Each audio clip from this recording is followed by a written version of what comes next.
Hey everyone, welcome back to Paranormal M. I hope you're doing okay tonight. In this video, we'll hear a few paranormal stories, and the first one is about shadow people, strange sounds, and a feeling that something was nearby. Turn on notifications if you want to catch the next videos, and if these stories help you relax or fall asleep, feel free to share them with someone who might enjoy them too. Let's begin, and sleep well.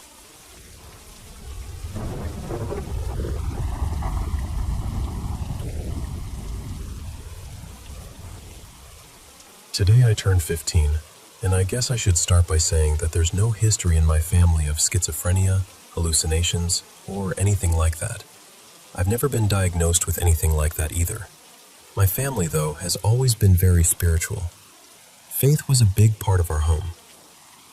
This all started when I was around 12. Back then, I still considered myself Christian, but my faith was fading. It was during COVID, so we weren't going to church anymore, and honestly, we had all kind of drifted away from God. One night, sometime after midnight, I had been playing a game for hours and went to the bathroom. As I was walking out, I saw something near the doorway. It looked like a small shadow figure, maybe 2 or 3 feet tall. The second I saw it, this heavy feeling hit me. Fear, dread, insecurity, all of it at once. I froze. It didn't last long, but I knew I saw it. I tried to calm myself down and tell myself I was just tired. I went back to my game, still shaken, and later went into the kitchen to grab a snack. That's when I saw another one.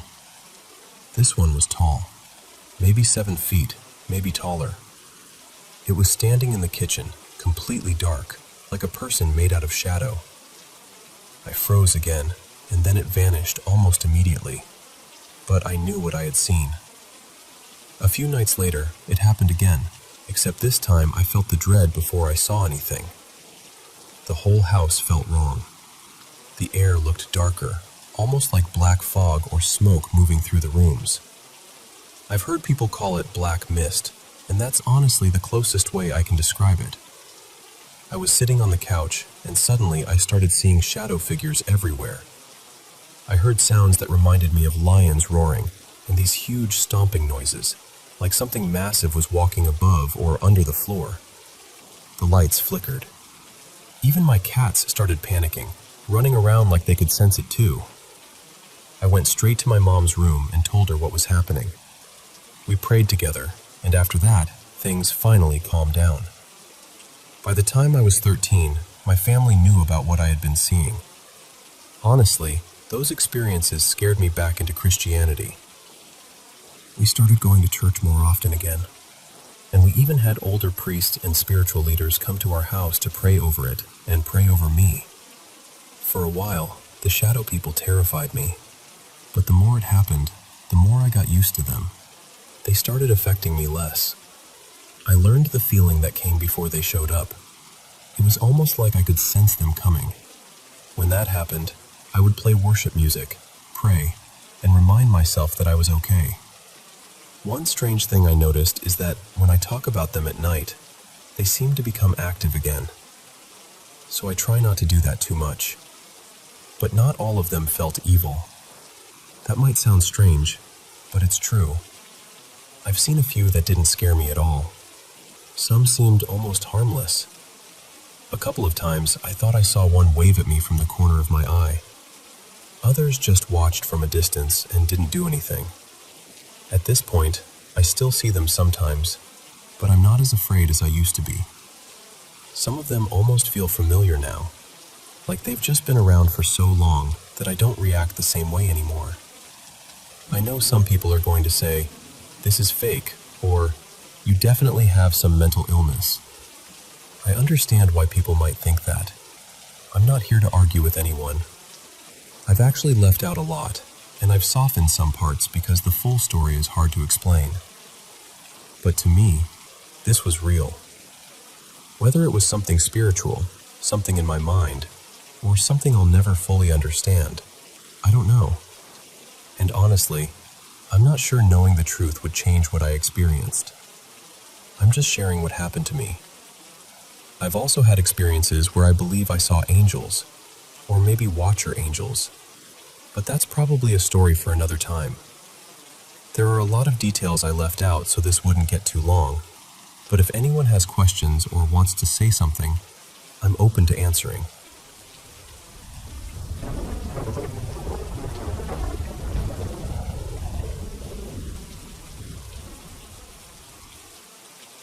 I think this happened about 3 or 4 years ago, and honestly, it has stayed with me ever since. I've talked about it with a few people close to me, and most of them say the same thing. They think I had some kind of paranormal encounter. I don't really like saying that. I still try not to believe it, but I also can't explain what happened. This was around 2020, maybe a couple of months after lockdown started. I was staying at my parents' house at the time, mostly to help them out while everything felt so uncertain. They had a 2-story house. The bedrooms were all upstairs, and the kitchen, living room, and main areas were downstairs. The staircase was shaped kind of like an L, so you couldn't see the first floor from the second floor, or the other way around. When you reached the top of the stairs, you were facing the guest room wall. That was the room I was sleeping in. To the left, there was a long hallway that led to my parents' bedroom and the bathroom, so anyone going upstairs had to pass right in front of my door. One Saturday night, it was late, probably close to 1 in the morning. I was in the guest room reading, and my mom, Marla, was downstairs working on one of her little knitting projects. She had been excited about finishing this small wool figure, so it wasn't unusual for her to stay up late when she got into something like that. After maybe an hour or so, I heard someone coming up the stairs. A moment later, I saw my mother walk past my open door, heading down the hallway toward her bedroom. She seemed to be talking on the phone. I could hear her voice, low and steady, like she didn't want to wake anyone. I stepped out because I wanted to ask her something. When I called to her, she stopped and looked at me. And that look, I still remember it too clearly. Her face was exactly my mother's face, but her eyes were empty. Not tired, not annoyed, just blank, like there was nothing behind them. She didn't answer me. She only shook her head once, slowly, then turned and kept walking toward her room. At first, I told myself she was irritated because I had interrupted her call, so I left it alone. I waited maybe 20 or 30 minutes, thinking she would finish talking. But I didn't hear anything from her room. No footsteps, no voice, no door closing. Nothing. Eventually, I went down the hallway and knocked softly. She didn't respond. I opened the door and switched on the light. Her room was empty.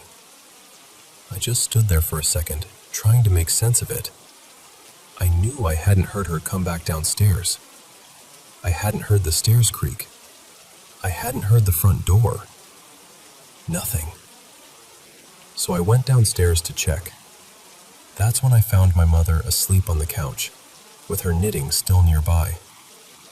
I felt this awful cold feeling in my stomach.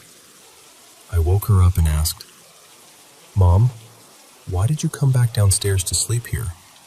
Aren't you just upstairs?"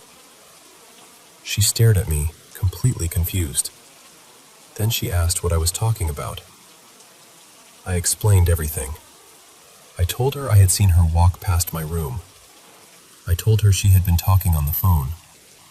I told her I had spoken to her and that she had looked right at me. The more I talked, the more her expression changed. She looked worried first, then frightened, then almost angry, but not at me. More like she didn't want what I was saying to be true. Finally, she said, "I was asleep. I never went upstairs. I didn't call anyone." And that was it. My mother doesn't have any condition that would explain this. I don't either. I was fully awake. I wasn't dreaming. I wasn't half asleep. I know what I saw. Whatever stood in that hallway looked exactly like my mother. It looked me in the eyes. I spoke to it. I still don't know what happened that night, but even now, whenever I visit that house, I feel it the moment I go upstairs. That long hallway feels darker than it should, quieter than it should. And every time I look down it, I get this terrible feeling that I'm not alone. I still refuse to call it an encounter, but I've never found a normal explanation for it either.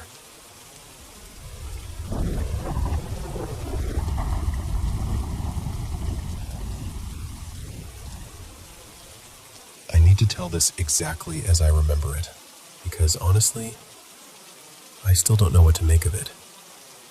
Something has been following me for almost 7 years now. And when I say following me, I mean it has come with me from place to place, no matter where I've lived. I used to think maybe it was tied to one location. Now I'm not so sure. Back in 2016, I was working in Deer Lodge, Montana, at this old motel right near the old Montana State Prison. The place was practically across the street from it. If you've ever looked into haunted prisons or haunted places in the US, you've probably heard of the old pen. It has a reputation. At the time, though, I didn't believe in any of that. Not really. Even while working at this old motel beside a place everyone called haunted, I stayed pretty skeptical. Around that time, we had a paranormal investigation crew coming in from Alberta. They were staying with us because the motel was so close to the prison. One of my coworkers, Marcus, was more open to that kind of thing than I was. He even had a couple of haunted dolls. Nothing dark, at least not from what I could tell. They seemed more playful than anything. Then one day in May, I went to clean room 26. The weather was warm, and as soon as I stepped inside, I heard what sounded like a little girl's voice. At first, I figured there must be a kid outside, so I checked the parking lot, then looked across the street. Nothing. Nobody there. I tried to shrug it off and went back inside, but as I got closer to the bathroom, I heard that same little girl's voice say, "You better be careful." Then she giggled. I froze for a second, but I told myself I was just tired. Maybe my brain had turned some outside noise into words. I kept going. I was about to clean the sink when another voice cut through the room. This one was different. It sounded like an older woman, stern, sharp, like she was standing right next to me. She said, "Get out now." And I did. I walked straight out of that room and called Marcus. I asked him to come check it out because I was too shaken to go back in by myself. He looked around, but he didn't find anything. No guests hiding, no radio left on, no explanation. He finished cleaning the room for me. When we got back to the lobby, I glanced up toward room 26 because I had this awful feeling that I'd forgotten something. That's when I saw them. 2 red orbs. They were just there, glowing from inside the room. And then I heard this horrible scream, but not with my ears.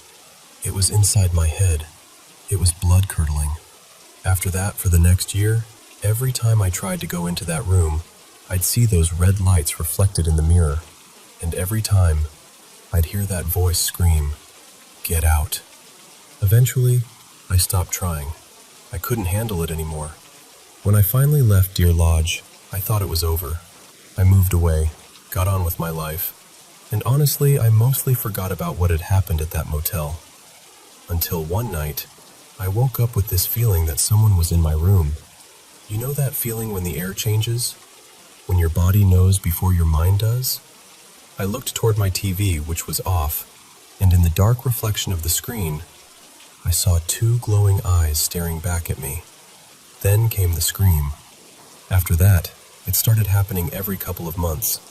Sometimes I'd see the eyes in a window, sometimes in a mirror, sometimes in anything reflective enough to catch the dark. It got worse after my grandma passed away. I was very close to her, and after she died, the first few times I saw the eyes, I'd hear the scream, and then I'd hear her voice. She would say something like, "It's going to be okay, cub." That was what she used to call me, so at first, it felt comforting. It felt like maybe she was there with me, like maybe she was protecting me. But then other things started happening. I've seen an older woman in a long, old-fashioned dress, a full-body apparition. I saw her once back at the same motel where all of this started. I saw her once near a reservoir where I drive for work. And another time, I saw her near Flathead Lake. Over the past year, the eyes and the scream have become more frequent. It went from every other month to monthly to every couple of weeks to weekly. Now it happens every other day. And the worst part is, whatever this thing is, I think it has started mimicking my grandma. The voice doesn't feel comforting anymore. The things it says have changed. They've gotten darker, crueler. It says things like, "It's okay to give up," or "Imagine how peaceful it would be if you were gone." That scares me more than anything else. I've seen those eyes in my windshield while I'm driving. I've seen them in windows, mirrors, and anything that can reflect back at me. I don't know what this is. I don't know if it came from that motel, that room, the prison, or something else entirely. But I'm afraid it's going to hurt me. Or worse, I'm afraid it's going to push me into hurting myself or someone else. I know this sounds impossible. I know it sounds like a long shot. But I need advice. Because whatever this is, it has been following me for years. And I don't think it wants to stop.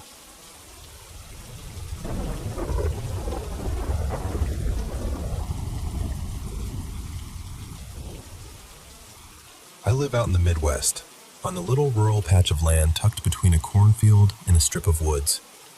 I stay in a camper there, and I've lived in this county my whole life. I mean that honestly. I know the back roads, the parks, the old bridges, the fields, the places people forget about. I know this county almost too well.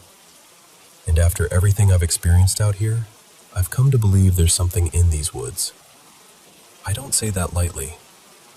I think they're crawlers. I'm as sure as I can be without having one standing right in front of me in daylight. There's a forest park near the middle of town that I've hated at night since I was a kid.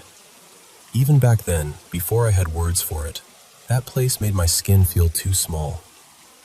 When I got older, my cousin and I used to go there at night because we thought scaring ourselves was fun. We never stayed long. Every time, I had this feeling that something was watching from just outside the reach of our flashlights. A few years ago, after I got married and started settling into life, I'd take my big black German Shepherd Fenwick on night walks. He's a huge dog, around 120 pounds, steady as stone, and he knows he looks intimidating.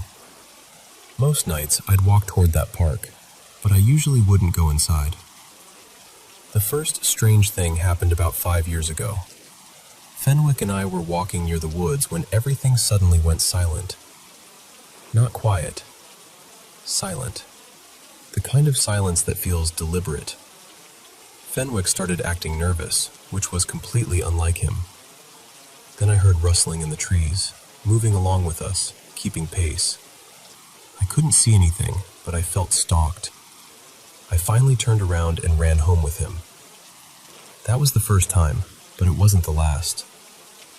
Last year, things got worse. One night around 11:30, I was walking with my wife, Fenwick, and our smaller dog, Bixby, who's a little terrier chihuahua mix. We were still a few blocks from the woods when 4 deer burst out of the trees and ran straight into the street, coming toward us like they were trying to escape something. Then we heard this sound. The only way I can describe it is a person trying to imitate a monkey. At the time, we laughed nervously and told ourselves it was probably kids messing around.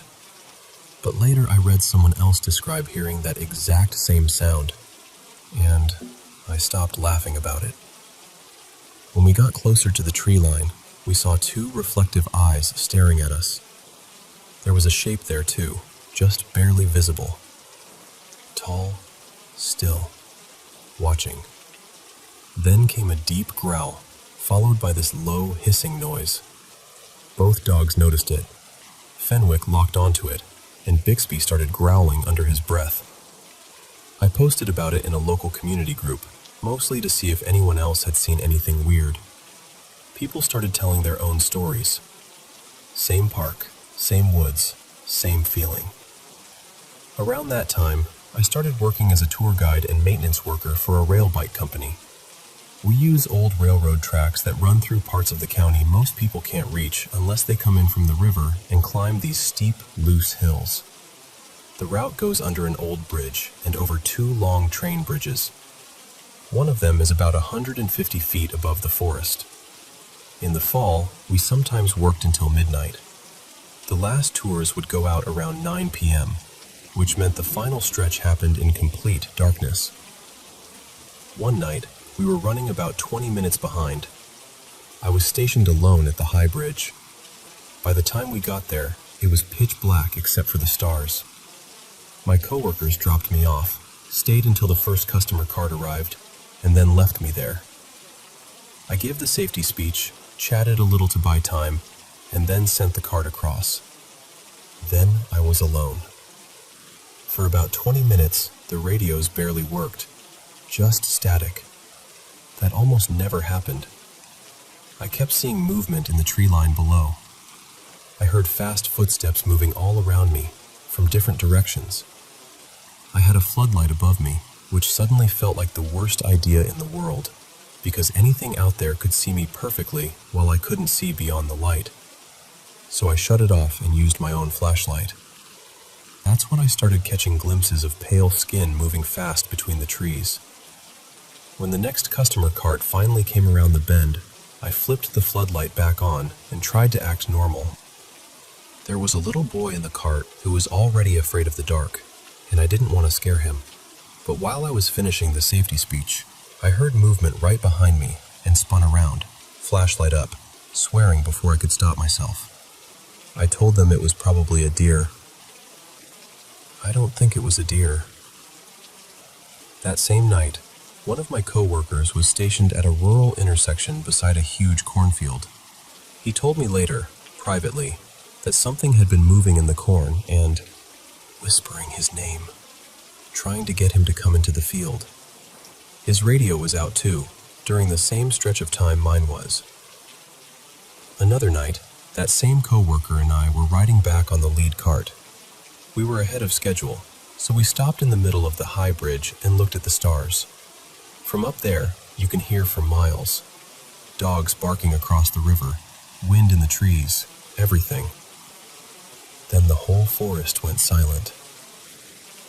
A moment later, we heard it again. That human monkey sound, then growling.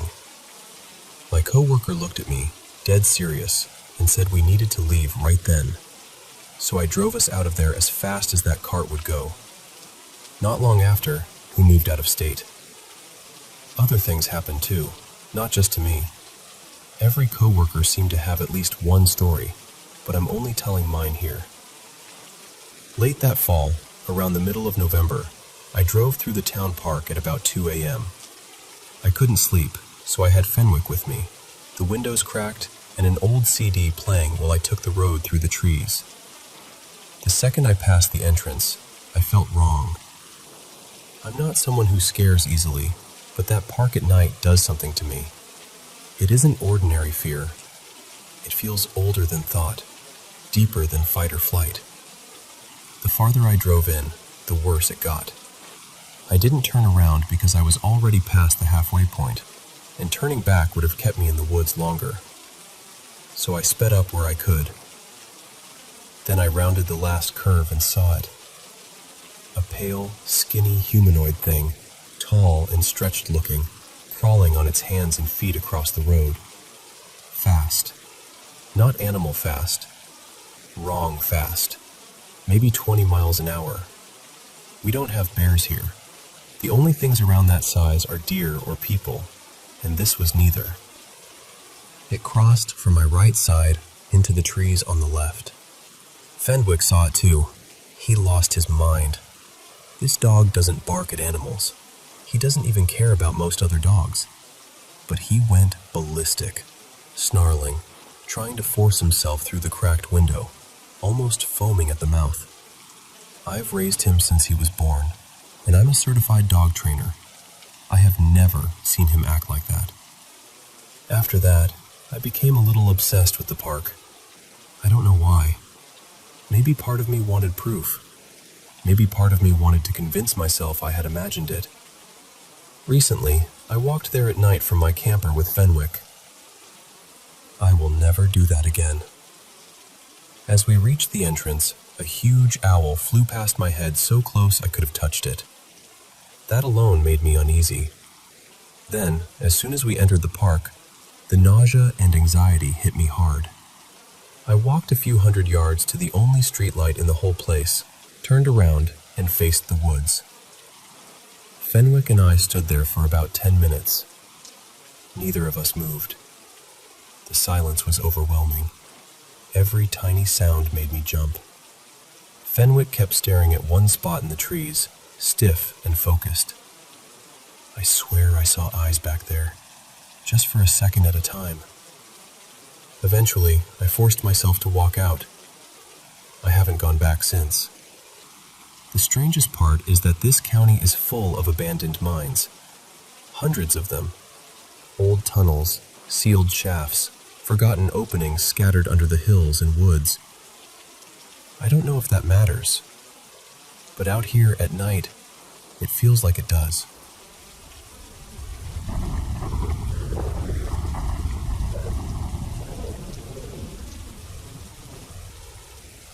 I still think about this night sometimes, even though I've tried really hard not to. It happened about 6 years ago. My husband and I were driving across the country, heading west after leaving North Carolina.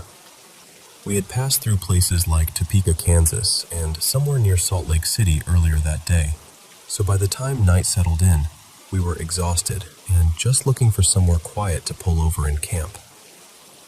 We were out in this huge stretch of flat, dry land, just endless desert brush, no real landmarks, no towns close by, nothing. We got off the highway and turned down this unmarked dirt road that seemed to keep going forever. Maybe 2 miles, maybe more. It felt longer because it was so dark. Eventually, we came up on a small parking lot off to the right. A little farther ahead, there was a fence with a "No Trespassing" sign, and another sign that said something like "Space Monitoring" or "Space Observation."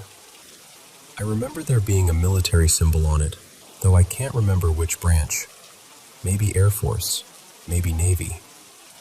That part has blurred a little over time. I immediately felt uneasy. I told my husband, we shouldn't be here. But he pulled into the lot anyway. It was narrow and mostly empty, and he drove all the way to the far left side before stopping. From where we were parked, I could see a fenced entrance and some kind of path beyond it. The path looked almost like train tracks leading farther in, past another fence and up toward a small one-story building. And beside that building was a huge rocket. That's what made the whole thing feel unreal. This little forgotten place in the middle of nowhere, and there was just this massive rocket standing there in the dark. At the opposite end of the parking lot, there was a black car with tinted windows. At first, I didn't notice anyone inside. My husband and I started arguing quietly because I wanted to leave right away, and he wanted to look around. Then I glanced back at the black car, and there he was. A man was suddenly sitting in the back seat on the driver's side. The front door on that side was cracked open. The back door was wide open. I don't remember seeing anyone else in the car. He was just sitting there, staring forward. Then he turned and looked directly at me. He was close, maybe 15 or 20 feet away. The light from the parking lot made his skin look almost pink, but not in a normal way. His face was sharply angled, especially around the cheeks, and his eyes were dark and much bigger than they should have been. Not cartoonishly huge, not something you'd instantly notice from across a room, but once you saw them, You couldn't unsee them. The second he made eye contact with me, my whole body reacted. It felt like electricity went through me. My heart started pounding, my eyes watered, and I couldn't breathe right. I started grabbing at my husband and telling him over and over, "We need to go. Right now. We need to leave." My husband saw the other car, but somehow he did not seem to see the man. That still bothers me. The man was sitting right there, directly across from us. The door was open. He was looking straight at me. But my husband acted like I was panicking over nothing. He actually suggested we get out and explore. Now, my husband has always liked creepy places. So have I, honestly. We used to be the kind of people who would stop at abandoned buildings or take weird side roads just to see what was there. But this was different. He also had a deep distrust of anything military or government-related, so the fact that he wanted to walk toward this fenced-off, military-looking space facility made no sense to me. It was completely out of character for him, and my reaction was out of character for me too. I'm usually skeptical. I'm the person who tries to explain things logically first. I'm not someone who bursts into tears because of a strange man in a parking lot. But that night, I was terrified. My husband laughed a little, like I was being dramatic, and started trying to open his door. I grabbed him hard. I was crying by then, begging him not to get out of the car. Finally, he gave in. But I remember how slowly he pulled away. Painfully slowly. It felt like the car was crawling. As we turned back toward the dirt road, the man got out of the black car. He stood there in the parking lot, and his eyes stayed locked on mine almost the entire time we were leaving. I remember him wearing a plain, light-colored t-shirt and what looked like cargo shorts, though I'll admit that detail might not be perfect anymore. Time does strange little edits to memory, but I know what I saw. For years, I tried to push it out of my mind. I tried to convince myself it was just a weird person, weird lighting, exhaustion, fear, all of it stacked together until my brain made something ordinary feel impossible. Then recently, a friend started talking about some wild conspiracy theory, and it brought the whole memory rushing back. Since then, I've tried to find the place again. I've searched for military space observation sites in that stretch between the Midwest and the Western Desert. I've looked for roads, fences, parking lots, rockets beside small facilities, anything that might match. But I haven't found it. No long dirt road, no little parking lot, no track-like path, no small building with a rocket beside it. I've wondered if it was some kind of restricted facility, or maybe a lesser-known site that doesn't show up easily. I don't know. I just want to find it so I can see whether anyone else has ever been there, or whether anyone has had a similar experience in the same place. It remains the most frightening thing that has ever happened to me, and even now, just talking about it, I can feel that same chill in my chest.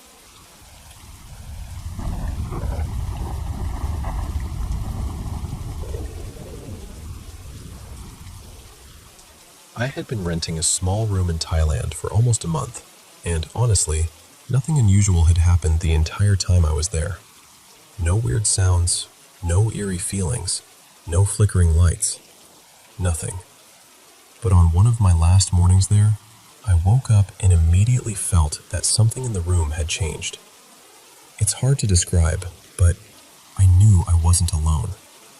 There was a presence in the room with me, and I knew it was male. Not guessed, not imagined, knew. I sat up in bed, and standing near the door was a man. The door was closed behind him, which made it even stranger. For a second, my half-awake brain tried to make it normal. I thought maybe it was the guy staying in the room next to mine, like maybe he had somehow walked in by mistake. But then, I tried to actually look at him, and I couldn't. He had no clear face, no sharp outline, no details I could hold on to. It was like he only existed in the corner of my vision. Whenever I tried to focus on him directly, Everything about him blurred, almost like my eyes refused to understand what they were seeing. That was when fear really started creeping in. I realized, very suddenly, that I wasn't looking at a living person.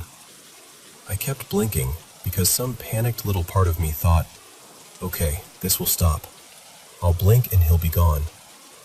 So there I was, sitting upright in bed, blinking over and over like I could reboot reality with my eyelids. But he stayed there, still, silent, just standing by the door. After maybe 10 or 15 seconds, I reached for my glasses, thinking maybe I just needed to see properly. But when I put them on and looked back toward the door, he was gone. Nothing there. The room felt normal again, but I didn't. I was scared, definitely, but the strange thing is, I never felt like he was going to hurt me. He didn't feel aggressive. He was simply there, and somehow that was almost worse. I convinced myself I must have hallucinated. That was the cleanest explanation, so I grabbed onto it and tried to go through the day like nothing had happened. Later, my host Molly called and invited me to go to the market with her and some relatives who were visiting. I said, "Yeah, of course. Also, I think I saw a ghost this morning." There was a pause. Then she said, "Wait, did you actually? Come downstairs right now." So I went down to her part of the house, and she was sitting there with her family. That was when she told me, very calmly, that the house was haunted. She said she didn't exactly put that in the rental listing, for obvious reasons, but over the years, a few guests had seen him. Then she told me that earlier that same morning, before I had said anything, her mother and sister had both noticed strange things too. A little toy truck had moved on its own. Someone had heard a young boy laughing inside the house. According to Molly, the spirit was a young boy who protected the home. She showed me his shrine, and it was full of little gifts. Snacks, toys, bright things a child might like. It was tender and unsettling at the same time. Then she told me something that made my skin prickle. The night before, her family had been talking about how I was leaving soon. She thought maybe he had come to say goodbye. She suggested I buy a small treat and leave it at his shrine as a thank you. So I did. I left the offering, said a quiet thank you, and flew home the next day. But here's the part I can't stop thinking about. I didn't see a little boy. I saw a man. I didn't feel a child's presence. I felt a grown male presence, unmistakably. So I still don't know what happened. Maybe the stories about the boy and what her family saw were just a strange coincidence. Maybe I had some kind of hallucination, even though I've never had one before or since. It didn't feel like sleep paralysis either, because I could move the whole time. All I know is that it felt real. And ever since then, that morning has stayed with me. It shifted something in how I understand the world. Sometimes I still wonder whether I saw something supernatural, or whether my mind created something so vivid that I'll never be able to fully explain it. Either way, I remember him clearly. Not his face, not his features, just the feeling of him standing there, by the door.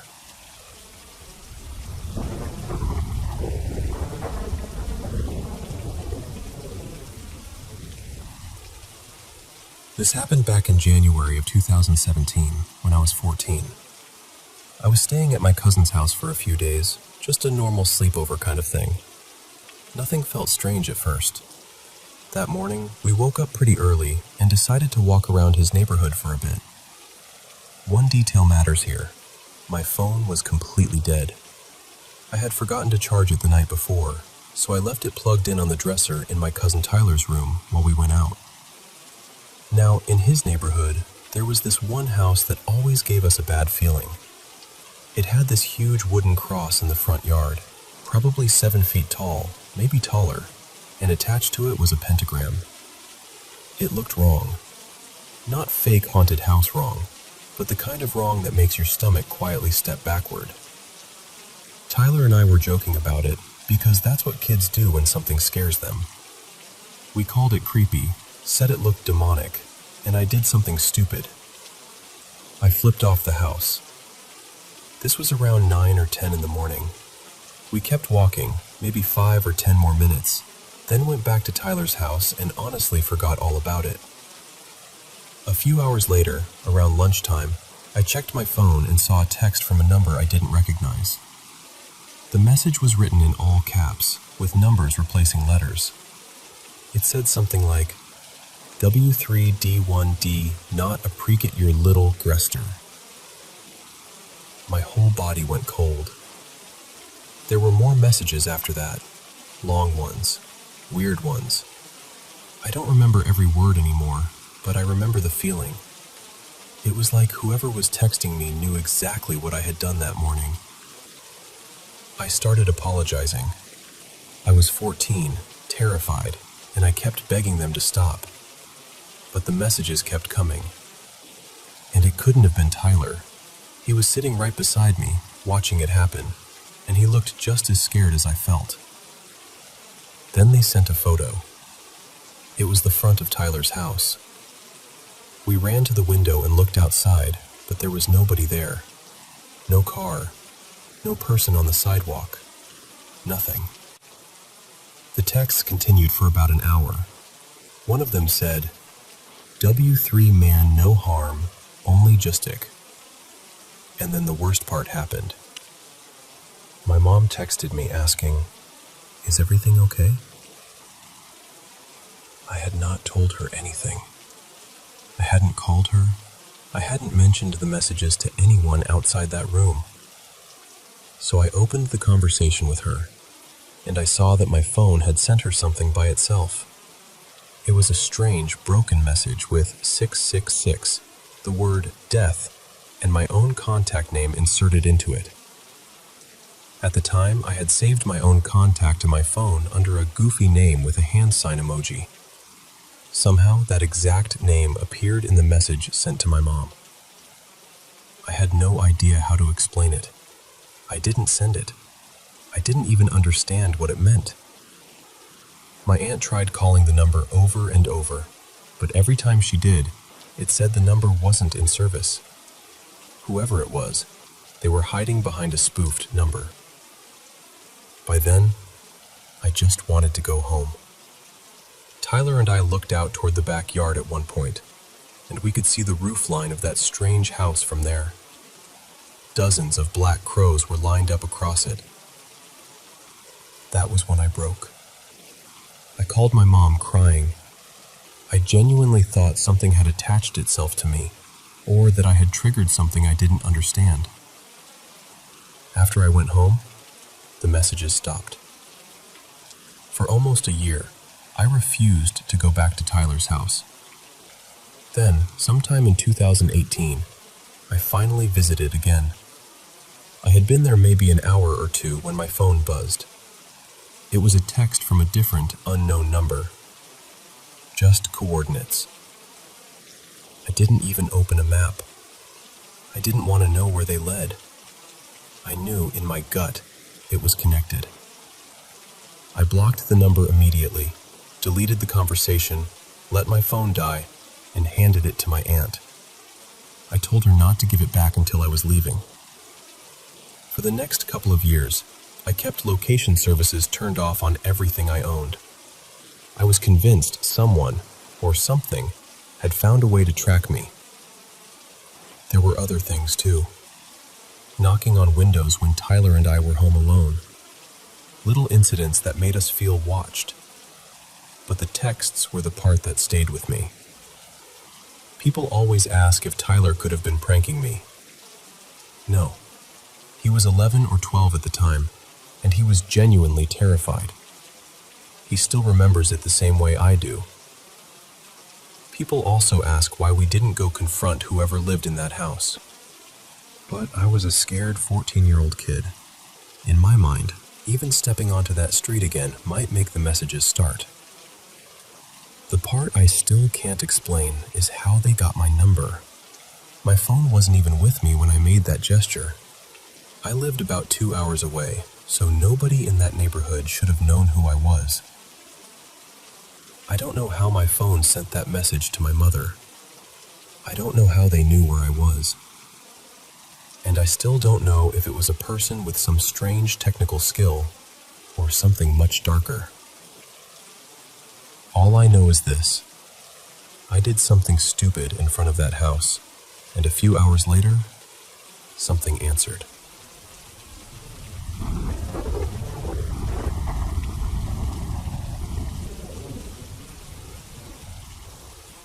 I guess I should start by saying that for the last several years, I've dealt with some pretty intense sleep paralysis. And I don't mean the kind where you wake up a little scared and shake it off. I mean the kind where your whole body feels locked in place, and there's this tall, dark figure standing nearby with no real face, no clear features, just this shape that feels wrong. Every time it happens, it builds to the same kind of ending. I'm trapped. I'm trying to move, trying to yell, and eventually I scream myself awake, hoping someone hears me and comes to help. I don't know if that connects to everything else I'm about to tell you, but it feels important enough to mention. When I was little, probably somewhere between 4 and 8, I used to have this recurring nightmare.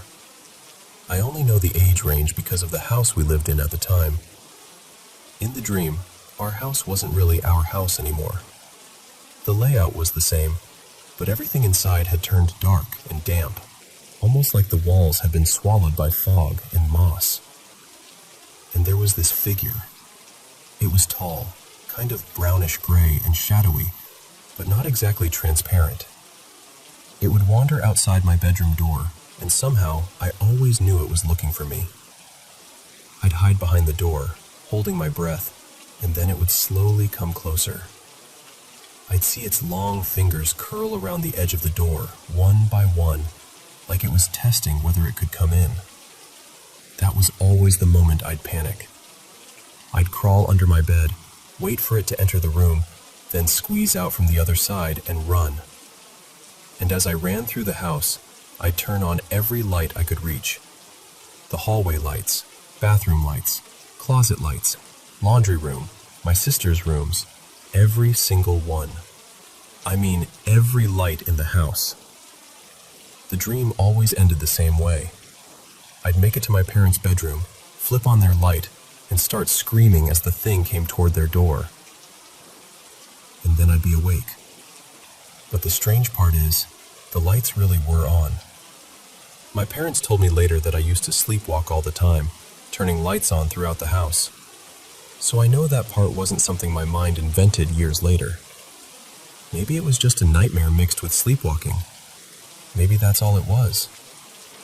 But those dreams stopped after we moved out of that house, and they never came back in quite the same way. A few years later, when I was around 10 or 11, something happened that still bothers me. It was a normal late spring day, nothing dramatic. I went to school, came home, did my homework, played some video games with friends, and had dinner with my family. After dinner, I took our dog for a walk around the neighborhood. Back then, I loved walking at night. I'd put on my headphones, bring my CD player, and listen to Meteora by Linkin Park from start to finish. That was my little ritual. But that night, my CD player cut out halfway through Don't Stay. I remember that clearly. So I took off my headphones and just kept walking because our dog knew the route anyway. About 10 or 15 minutes later, I noticed how quiet everything was. Not peaceful quiet. Not normal nighttime quiet. More like the whole neighborhood had been covered with a thick glass dome. We lived near a busy road, and we weren't far from an airport, so there was always some kind of background noise. Cars, planes, engines, something. But that night, there was nothing. I looked up and saw a plane coming in low toward the airport. It should have been loud. Instead, it passed overhead in complete silence. No engine, no rumble, nothing. I could hear my shoes on the pavement. I could hear my dog breathing. I could hear myself breathing. That was it. Another plane passed overhead a little later, and again, there was no sound at all. I tried to explain it away. Maybe the wind was strange. Maybe the weather was carrying the sound somewhere else. I didn't know. I just kept walking. Nothing else happened after that. I got home, went to bed, and as I was drifting off, I had this deep, sinking feeling in my stomach, like something had tilted underneath me. Then I slept. At least, I think I did. I woke up the next morning a little before 5, about 2 hours earlier than usual, and I felt awful. Not tired in a normal way. I felt like I hadn't slept at all, like I'd been awake all night without knowing it. I was foggy, shaky, almost delirious. Then my lower back started itching. I reached back to scratch it and felt 2 scabs directly on my spine. They were both about the size of a quarter, perfectly round, one just above the other. I got scared and went straight to my mom. She looked at them and asked what I had fallen on. But I hadn't fallen. I hadn't backed into anything. I hadn't been lying face down with something pressing into my back. There was no blood on my sheets, no blood on my shirt, nothing. They were just there. And the strangest part was that they healed completely in 2 days. No scar, no mark, nothing left behind. But even now, all these years later, I can still feel exactly where they were when I think about it. Then, just last night, more than 20 years after that, something happened again. I woke up at exactly 4 in the morning, wide awake, with this strong feeling that I was being watched. I sat up and looked around the room, but I didn't see anything. Nothing out of place, nothing standing there. Still, I couldn't shake the feeling, so I went outside for a minute to get some air. Then I came back in and got into bed again.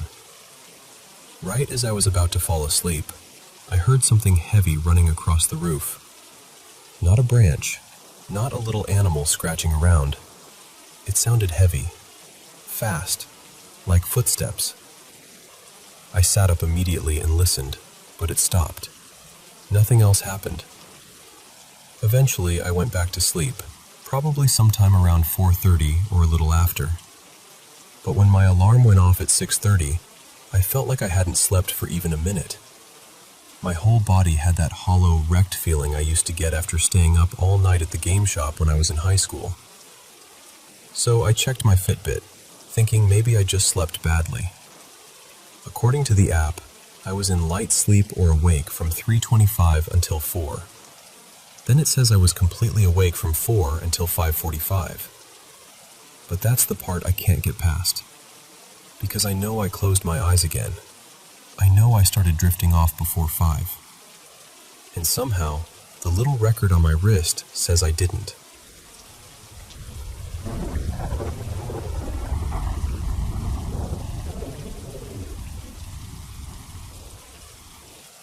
I grew up in backwoods Louisiana, in one of those little apartment rows tucked off a highway that led straight to a church.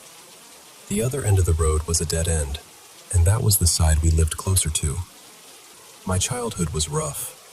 My parents struggled with addiction, and my dad was deeply religious in a way that made the house feel heavy sometimes. One year for my birthday, I got a Furby. I loved that thing. But my dad decided something evil had attached itself to it, so the very next day, we had to throw it away. Across the street from our apartments were 2 big dumpsters. Since trash had just been picked up, we figured the Furby would get buried under everyone else's garbage before the next truck came. So we tossed it in there, and that was supposed to be the end of it. My brother Silas and I spent most of our time outside. We didn't have much, but we had dirt, sticks, grass, and imagination, and somehow that was enough. There was an open patch near the dumpsters where we played, and past that was a big field. Behind the dumpsters, the woods curved around the dead end and ran alongside the apartments toward the church. A day or 2 after we threw out the Furby, Silas and I were out there making mud patties to throw against the side of a neighbor's house. Then we heard it.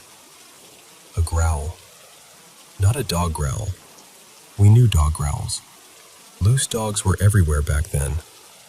We used to ride bikes with sticks or baseball bats because dogs would come tearing out of nowhere, barking and snapping. But this sound was deeper. It was low, rumbling, almost like it came from under the ground. Silas grabbed a big stick and jumped in front of me. He yelled, "Who's there?" Nothing answered. I remember trying to act tough because I had older brothers and I wasn't raised to be delicate. But that sound shook me. After a minute, Silas picked up a rock and threw it hard against the dumpster. It made this loud metal bang that echoed everywhere. Still nothing.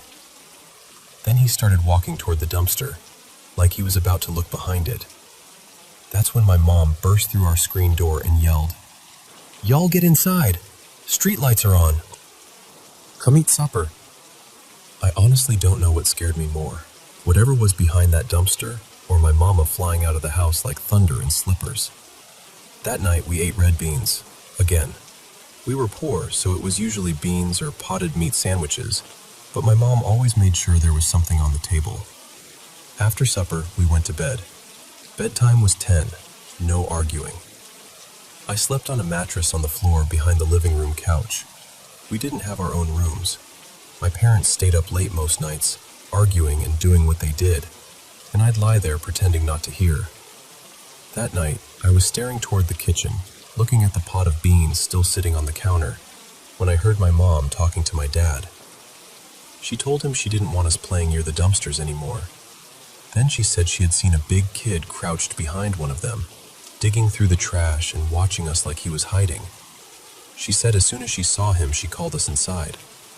Then she said something I still remember word for word. "Cal, that boy must have been hungry. I think he was eating Miss Janine's rolls out of there. Had to be 5 of them, just crouched down stuffing his face." Miss Janine baked for the church, and she was always giving away leftovers. Apparently, she had thrown out a whole batch of rolls after service. When I heard that, my stomach sank. I started thinking, what big kid? There weren't any new kids in the complex. I would have noticed. Part of me got curious, even excited. Maybe he'd be friends with Silas. But another part of me kept going back to that growl, because what we heard was not a hungry kid. That night, I had one of my awful night terrors. The kind where I felt awake but couldn't move, couldn't scream, couldn't do anything except make this tiny, strange sound. My mom had to shake me awake. The next morning was trash day, and I felt sad knowing my Furby was finally going to be hauled away. While getting ready for school, I opened my drawer and what looked like hundreds of tiny black baby spiders scattered across my shirts. I slammed it shut and ran out. Silas was already at the bus stop by the dumpsters, so I grabbed an old shirt from the floor and threw it on. When I looked out the window, I saw someone crouched beside him. At first, I thought it was a boy. A black boy, maybe twice Silas's size, bent down like he was tying his shoe. I got excited and ran outside, bursting through the screen door. But as I crossed the street, the garbage truck pulled in. I realized I had forgotten my backpack, so I had to run back inside. By the time I came out again, the truck had already emptied the dumpster. And the boy was gone. I ran up to Silas out of breath and asked, "Where did he go?" He looked at me and said, "Who?" I whispered, "The boy, the black boy. He was right here tying his shoe."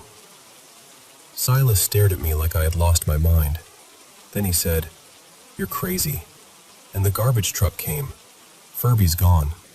Sorry, sis." I looked at the dumpster. It was empty. The lid was open. Just scraps and bits of trash left on the ground. I felt sad, but I was also confused. I knew what I had seen. We got on the bus, and I went straight to the back seat because, back then, that was the cool place to sit. As the bus pulled away, I looked out the window. The dumpster lid was closed now, and sitting right on top of it was my Furby. Just sitting there, all by itself. My whole body went cold. The bus drove past the dumpsters to turn around in the field, and I stood up to get a better look. That's when I saw him. Only it wasn't a boy. It was a grown man. He was wearing an old, battered suit, blue and gray, hanging on him like it had been dug out of another life.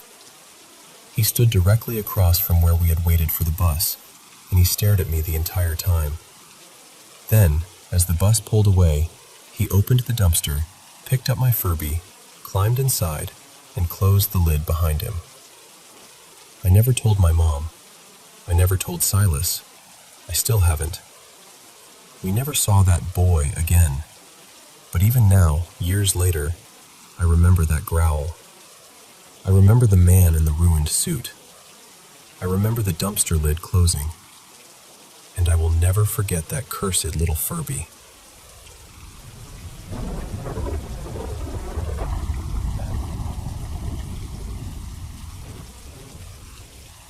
Something happened to me one night that I still think about, even though I understand it differently now. I was driving along this quiet, two-lane highway pretty late, maybe around 9:30 or 10 at night, when my car ran out of gas. It was one of those lonely stretches of road where everything feels farther away than it should. No houses nearby, no lights, no gas stations anywhere close. Thankfully, there was a small pull-off on the side of the road, so I managed to back the car down a little hill and get it safely out of the lane. After that, I started calling people. I called friends, family, anyone I thought might be able to help, but nobody could come get me. The nearest gas station was probably 30 minutes away by car, maybe longer, and I didn't have a gas can. One of my friends, Elias, had this little gas-powered bicycle, and he offered to come meet me after work so I wouldn't be alone while I waited. I told him he didn't have to. I didn't want him going out of his way that late. At some point, without meaning to, I fell asleep in the driver's seat. When I woke up, it was somewhere between 2:30 and 3:30 in the morning. The whole night had changed. There was fog everywhere, soft and silver in the moonlight, and the road looked almost unreal. I lifted my head from the steering wheel and looked out through the windshield. That's when I saw someone standing ahead of my car, maybe 70 or 80 feet away, near the bend in the road. At first, I thought it was Elias. The figure was standing by the guardrail, kind of hunched over, like he was using it to hold up his backpack while he searched through it. But he looked strange, blurry almost, like my eyes couldn't quite lock onto him. I was still half asleep, so I rubbed my eyes and leaned forward. He was still there. My windows were down, so I called out his name. He didn't answer. That bothered me, so I opened the door, got out, and took a few steps toward him. And then I realized it wasn't Elias. Standing there in the pale moonlight, surrounded by that drifting fog, was something I can only describe as a headless, translucent figure. It had an old, rugged backpack on, open at the top, and it was just standing there in the road. I froze. Then I saw something on the ground in front of it. It was a head. Its head. And there was a leash attached to it, held tight in the figure's hand. I can't explain the fear that hit me in that moment. It was instant, pure, cold panic. I backed up as slowly as I could, hoping it hadn't noticed me. The head was turned away from me, and I kept praying it would stay that way. Then I ran back to the car, got inside, locked myself in, and tried not to look out again. Somehow I fell asleep. In the morning, my sister's boyfriend came to pick me up, and we got gas for the car. I tried to move on from it, but I couldn't shake what I'd seen.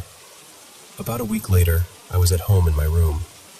It was late, the lights were off, and the TV was casting just enough glow to fill the room with that dim, blue-gray light.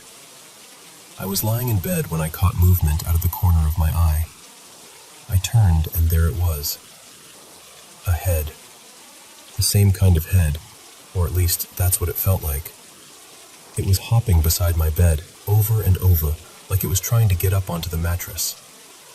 I was terrified. After that, things got worse. Whenever I lay down or sat still for too long, it felt like the head was trying to take over mine. Sometimes I could see it, sometimes I couldn't. But when it got close, or when it seemed to settle over me, my face and scalp would go numb and tingly. I could even see the faint outline of glasses, like a ghostly rim hovering in my vision. I kept trying to pull it off me, but whenever I dropped it, it would fall straight through the floor and end up in the crawl space beneath my apartment. I lived on the second floor, and I could hear it rolling around down there, trying to get out. Sometimes it would talk to me from underneath the bed. It would try to convince me to let it out again. A few days later, I found this tiny door at the bottom of my hallway closet. When I opened it, I saw the dusty crawl space inside, and somehow that released it again. I had to fight with it all over. Eventually, I ended up going in and out of psychiatric wards several times. I was diagnosed with schizophrenia, along with bipolar disorder. Looking back now, I know that what I experienced was tied to hallucinations and delusions, but at the time, it was as real to me as anything else in the room. That whole period changed my life completely. The fear didn't just last for a night, or even a few weeks.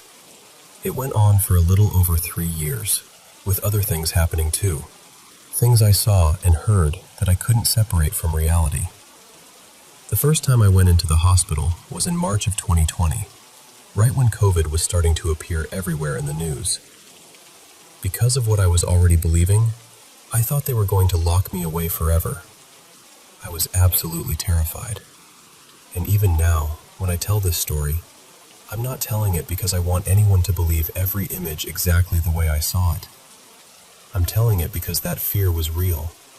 That night was real to me. And surviving that kind of darkness changes you.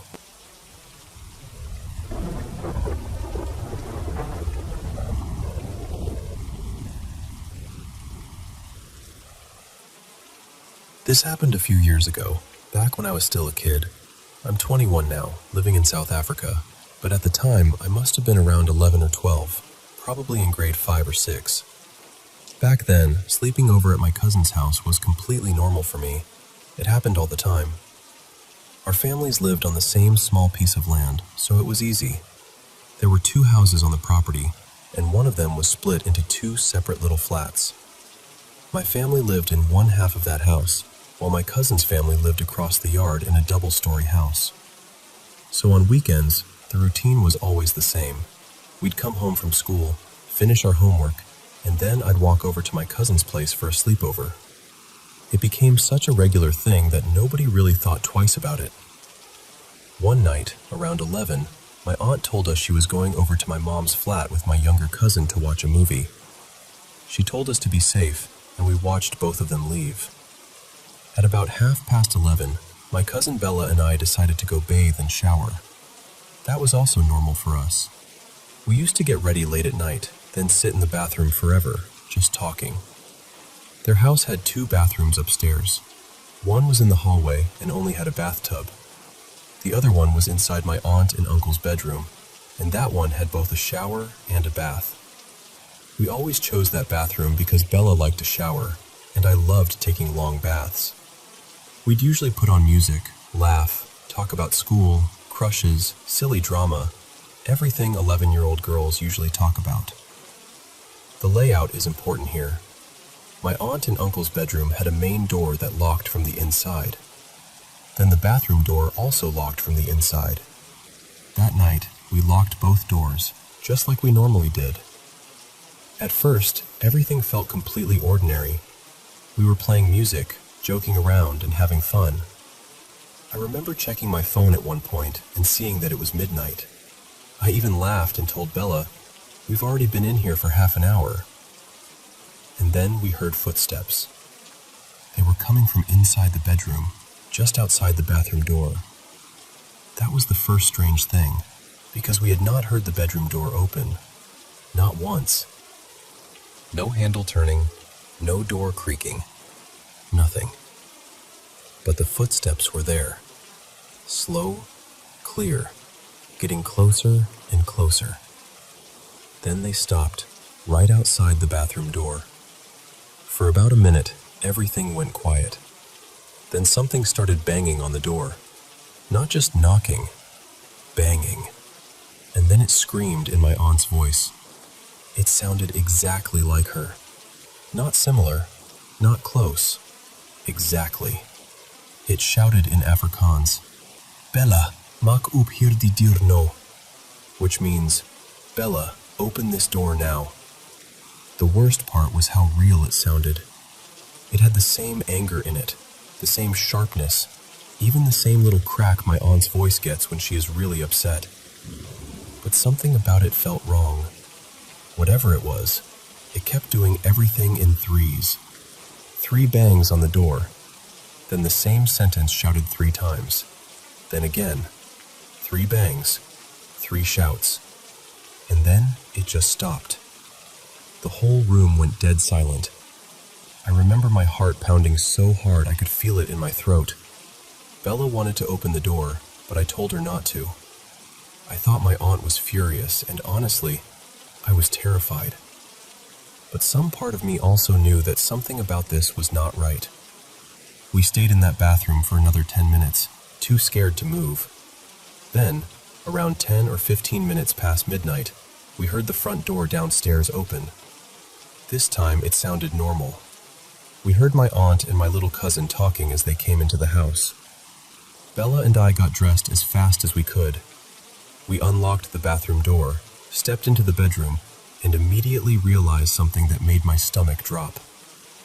The bedroom door was still locked from the inside. Nobody could have walked into that room. We ran downstairs and asked my aunt if she had been upstairs a few minutes earlier, banging on the bathroom door and shouting at us. She looked confused and said no. She said she had been with my mom in our flat the whole time. We told her everything, but like a lot of adults do, she brushed it off and said we must have imagined it. But I know what I heard. Bella heard it too. I told my aunt I didn't care if she thought it was my imagination. I was not sleeping there that night. I went straight back home. To this day, I still don't know what happened in that house, or why something would mimic my aunt's voice like that. But what scares me most is how perfect it was. The tone, the anger, the way her voice cracked. It sounded like her. But it wasn't her. And that was not the only strange thing I experienced there.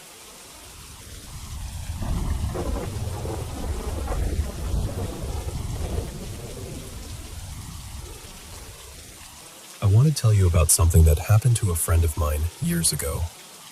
This wasn't something that happened to me personally, but I've known her long enough to say this. Every time she talks about it, she tells it the exact same way. No extra drama, no changing details, no trying to make it sound scarier than it already was. Just the same quiet, uneasy memory she's carried since she was 16. I'll call her Mara. This happened back in 2008 in a small town in southern Oregon. Mara had been at a friend's house that night, and she was walking home alone. She doesn't remember the exact time, but she knows it was well after midnight. The streets were dark, empty, and still in that way small towns get when everyone has gone inside and the whole place feels like it's holding its breath. She was completely sober. She wasn't tired or half asleep. She was just walking home. At that point, she was only a couple blocks away from her house. She was on the sidewalk near the main road, somewhere between 5th and 6th Street. Her house was over on 7th, so she was close enough to probably already be thinking about getting inside, changing clothes, and going to bed. Across the street, there was a grocery store parking lot, and, a little farther down, an old cemetery. And that's when she saw them. About 50 feet ahead of her, 2 figures stepped out from the cemetery side of the street and started crossing toward the side she was on. At first, her brain tried to make sense of them. She said they were walking upright, on their hind legs, side by side. One was a little shorter than the other, but both of them were incredibly tall. She guessed at least 7 feet, maybe taller.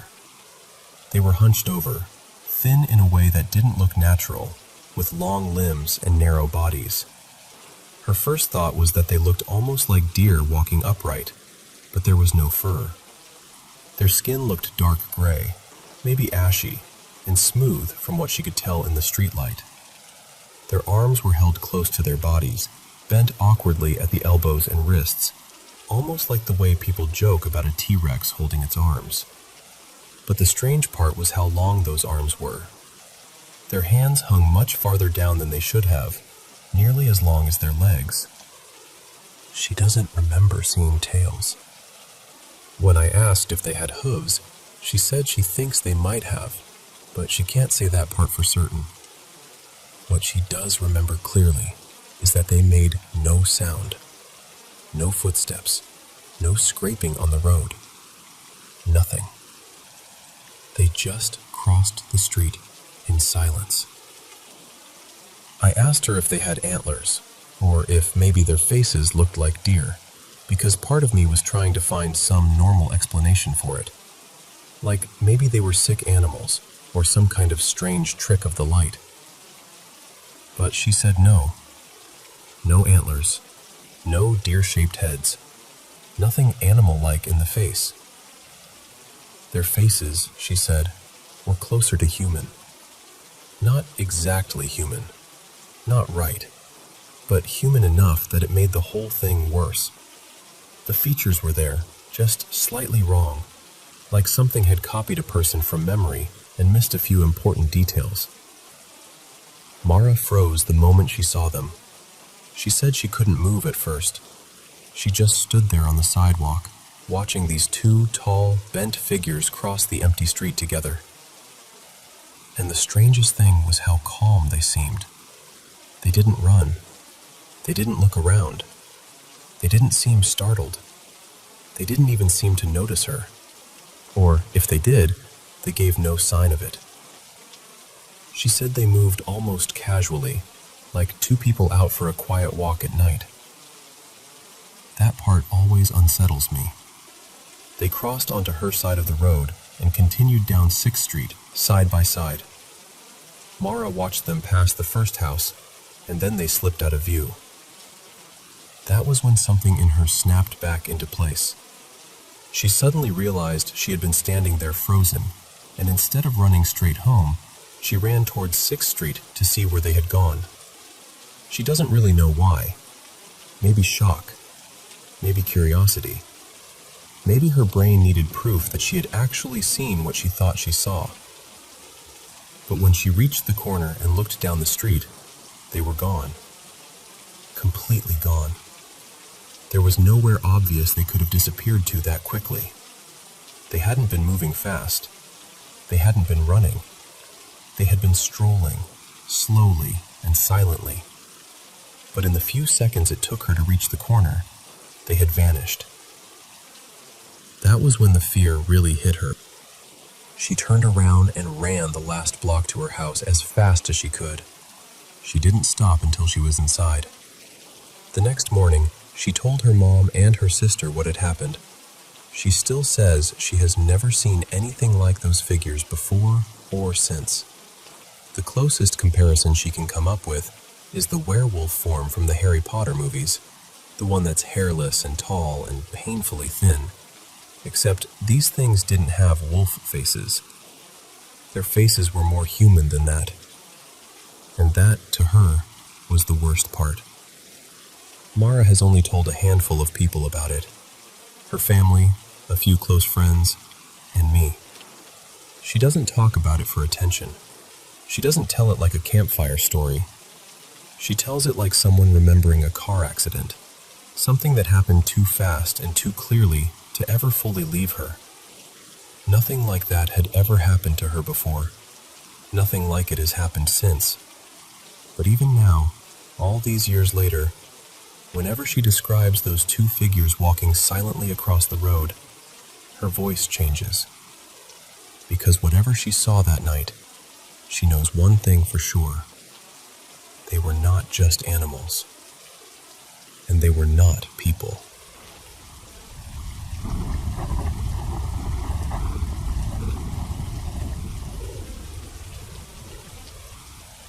Hi. I'm sharing this because my family and I still don't really know what to make of it. Something very strange happened to my dad, Daniel, just last night while he was driving home from Austria. It was late, somewhere between 2 and 4 in the morning. He was taking a route he knows well, the same one he's driven many times before. He doesn't drink, he wasn't tired, and according to him, he was fully awake and focused on the road. The drive was completely normal at first.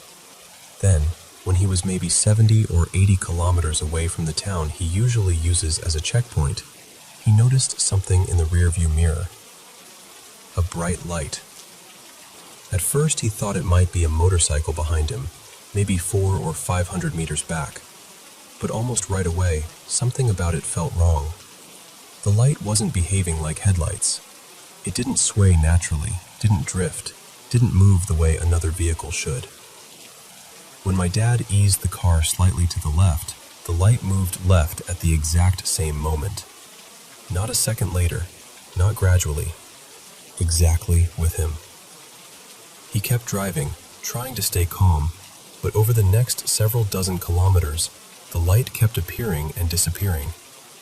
He said it didn't look like someone switching headlights on and off. It was more abrupt than that, almost like the light was being erased from the road and then placed back again. It flashed a few times behind him, vanished, then later appeared much closer. This time it was maybe 200 meters back. Again, it blinked in and out. Then it was gone. For a while, everything seemed normal again. The road was quiet. The sky was still dark. My dad thought maybe it was over, or maybe he had misunderstood what he'd seen. Then the light appeared in front of him. Very close. He thinks it was only about 10 or 20 meters away. He slammed the brakes and stopped the car. The light stopped too. It didn't move. It didn't come closer. It just stayed there in front of him. He told us he sat there for a moment, trying to understand what he was looking at. He couldn't see a car around it.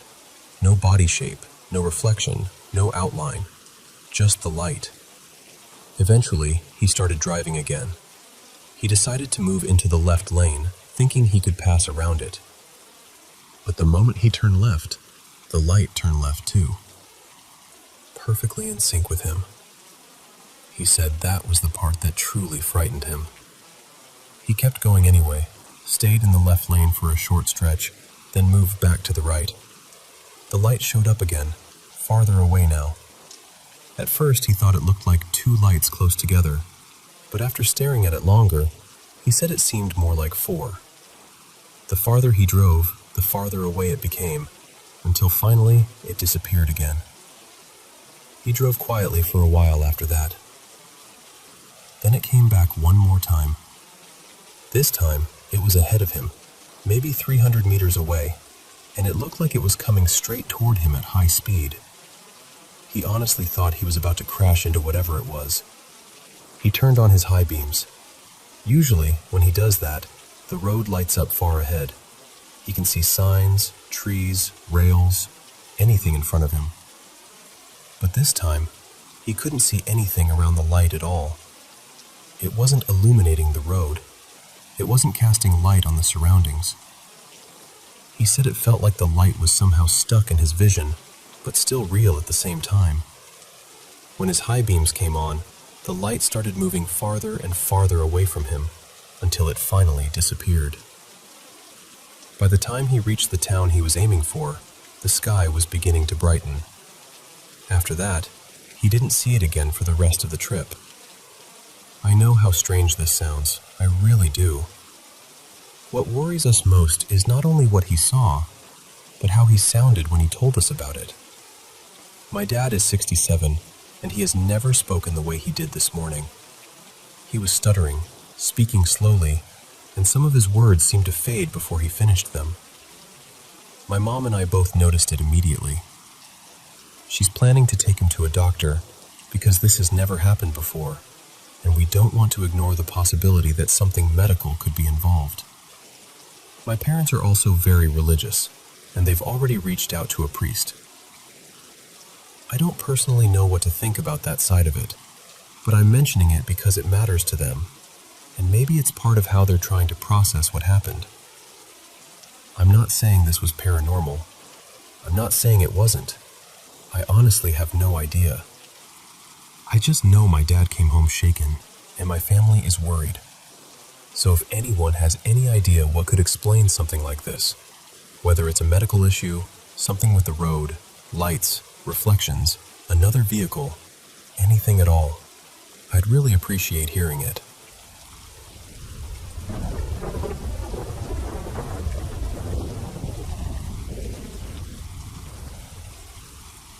Honestly, I still don't know what we saw out there. I'm not saying it was paranormal.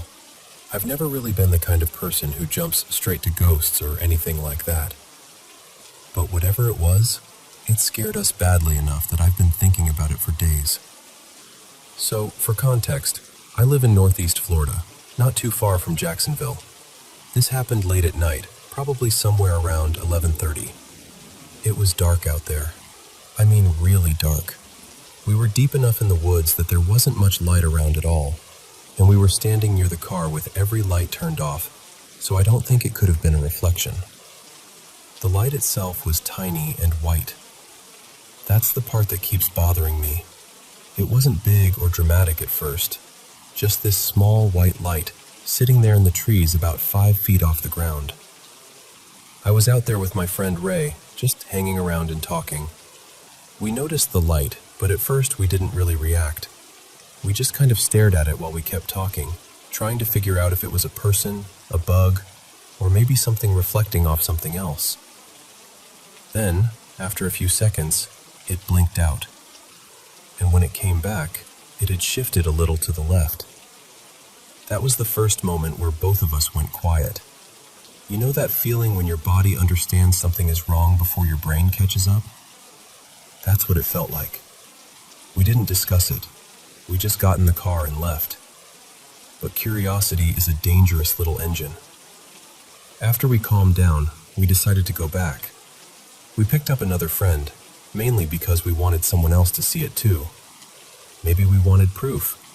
Maybe we wanted to scare him. Maybe we were just being stupid.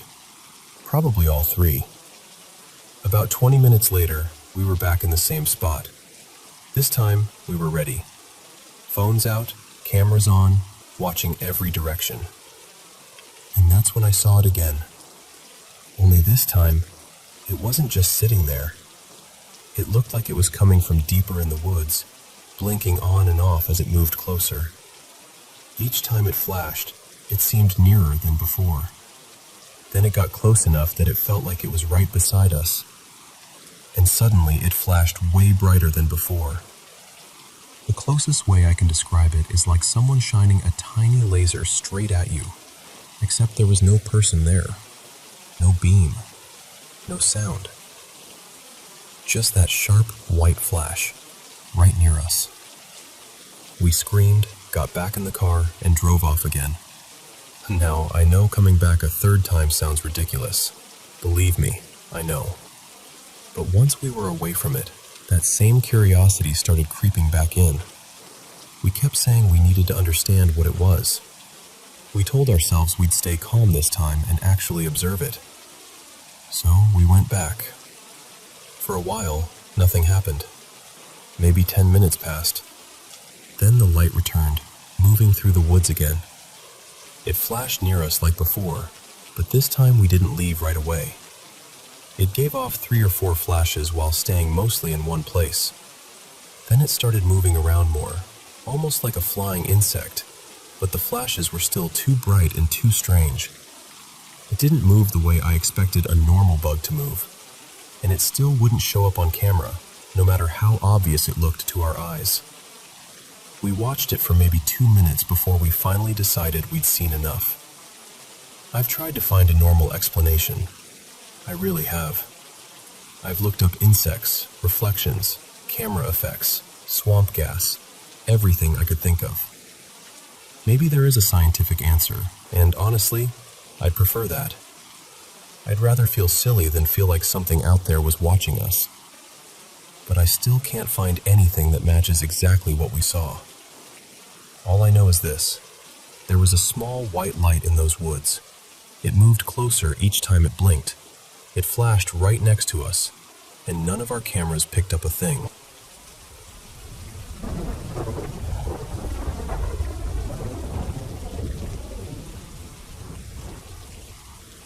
I need to start with a warning, because this story involves suicidal thoughts. This happened a long time ago, and even now, it still sits heavy with me. I basically helped raise my younger sister, Marin. We were incredibly close. Honestly, I was more like a second parent than just a big brother. We never really fought, never had those big screaming matches people talk about. It was always us against the world. That changed when she turned 18. She had fallen hard for this guy and wanted to move halfway across the country to Colorado to be with him. I didn't want her to go. I wanted her to stay and build a future here. There was this amazing opportunity at a university in our state, one of the best schools around, and they just launched a program that covered tuition for students from low-income families. It felt life-changing, the kind of chance people wait their whole lives for. I begged her to think about it. I told her I'd help with bills, rent, whatever she needed, just so she'd stay and go to school nearby. But she had her mind made up, and for the first time in our lives, we really went at it. We argued in circles until we were both hurt and angry, and then I left and went back to my apartment. That night, sometime around 4 in the morning, I woke up out of nowhere with this awful feeling in my chest. Just pure dread. Like something was wrong and I already knew it before I had any reason to. I lay there for a few minutes trying to shake it off, and then my phone lit up. It was a text from Marin. She said, "I'm sorry, I can't do this anymore. Goodbye." The second I read it, I called her. I remember saying, "Please don't do anything. Just stay there. I'm on my way." I threw on clothes and ran outside. Back then, I drove this dark blue Honda Prelude that I was ridiculously protective of, so I always parked it way out in the lot where nobody else would hit it. And when I got out there, I stopped dead. Above my car, maybe as high as the tops of the trees, there were crows. Not a few, not even a couple hundred, thousands of them. They were circling and diving and crying out so loudly it filled the whole parking lot. It felt unreal, ancient, almost biblical. I'd never seen anything like it before, and I haven't seen anything like it since. Even now, talking about it makes me emotional, because it didn't feel random. It felt like I had stepped into something I wasn't meant to fully understand. But I didn't have time to stand there and process it. I got in the car and drove straight to my mom's house. I stayed with Marin the whole day. I talked to her, sat with her, made sure she wasn't alone. I told her I loved her. I told her I was sorry about the fight. And I told her that if moving away was what she truly wanted, then she had my blessing. Nothing mattered more to me in that moment than keeping her here and keeping her safe. Later, I told a friend of mine about the crows. She was very spiritual, and she told me that a lot of people think crows are a bad sign, but in some traditions they're seen as protectors, as guardians, as messengers that show up when something in the unseen world is trying to watch over you. Maybe that's true. Maybe it isn't. All I know is this: what I saw that night did not feel ordinary. And in the middle of one of the worst moments of my life, it felt like something was there with me, watching, warning me, protecting her.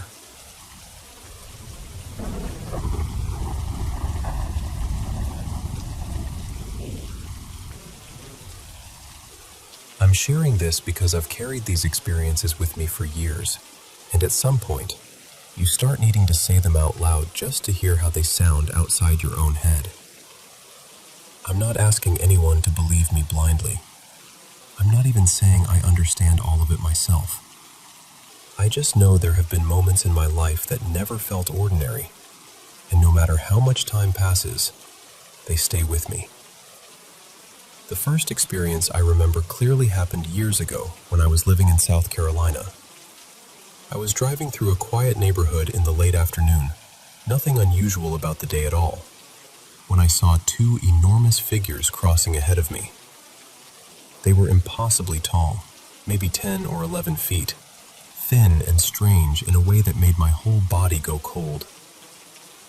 I remember staring, trying to make sense of what I was seeing, and then in an instant, they weren't those figures anymore. They looked like deer, but not normal deer, far too large, almost unnatural. What unsettled me most was the feeling that they knew I had seen them. I can't explain why I felt that so strongly, but I did. Over the years, there have been other things that made me wonder whether something has been happening to me for much longer than I realized. Whenever I go through airport security, I almost always trigger the scanner. It's never the same place twice. One time it's my shoulder, another time it's my leg, then my side. Even on back-to-back flights it changes. Maybe that means nothing. I know it could be coincidence. But after a while you start noticing patterns that don't feel random. Then there are the dreams, or what I've always hesitated to call dreams. Just recently, I had one where I was face to face with a being that terrified me. I can still remember the feeling of looking at it, even though the details slip away when I try to hold on to them. What stayed with me was this deep, disturbing sense of familiarity, like I had seen it before somewhere beyond memory. That was the part I couldn't shake. There's also something from when I was a teenager in Nevada that has never left me. I was around 16, home with my younger siblings one evening while my mother was out. We noticed strange lights through the kitchen window. At first, I laughed and joked that maybe it was aliens, because that felt easier than admitting how odd the lights really were. They were not like headlights, not like a helicopter, not like anything familiar. The lights moved closer until they seemed to hover a couple houses away. Against all common sense, I decided to go outside and take a closer look. Our shepherd mix came with me, and he was always protective, always the kind of dog who stood his ground. But when we got near enough to see it, I froze. The only way I can describe it is that it looked like a saucer-shaped craft, hanging there silently. My dog started out barking and growling, then suddenly everything changed. He began whining like he was terrified, then turned and bolted. That alone scared me more than anything, because it was completely unlike him. I ran too. I didn't stay long enough to understand what I had seen. I just knew I needed to get away. What makes that memory even harder is that my dog disappeared less than a week later. Maybe that was unrelated. Maybe it wasn't. I've gone back and forth on that for years, so that's why I'm telling this now. I don't have all the answers. I don't have complete memories, only fragments and feelings and moments that never made sense to me. But after carrying this for so long, I can't ignore how real it has felt in my life. I'm just wondering whether anyone else has experienced something like this. Something they couldn't fully explain, but couldn't forget either.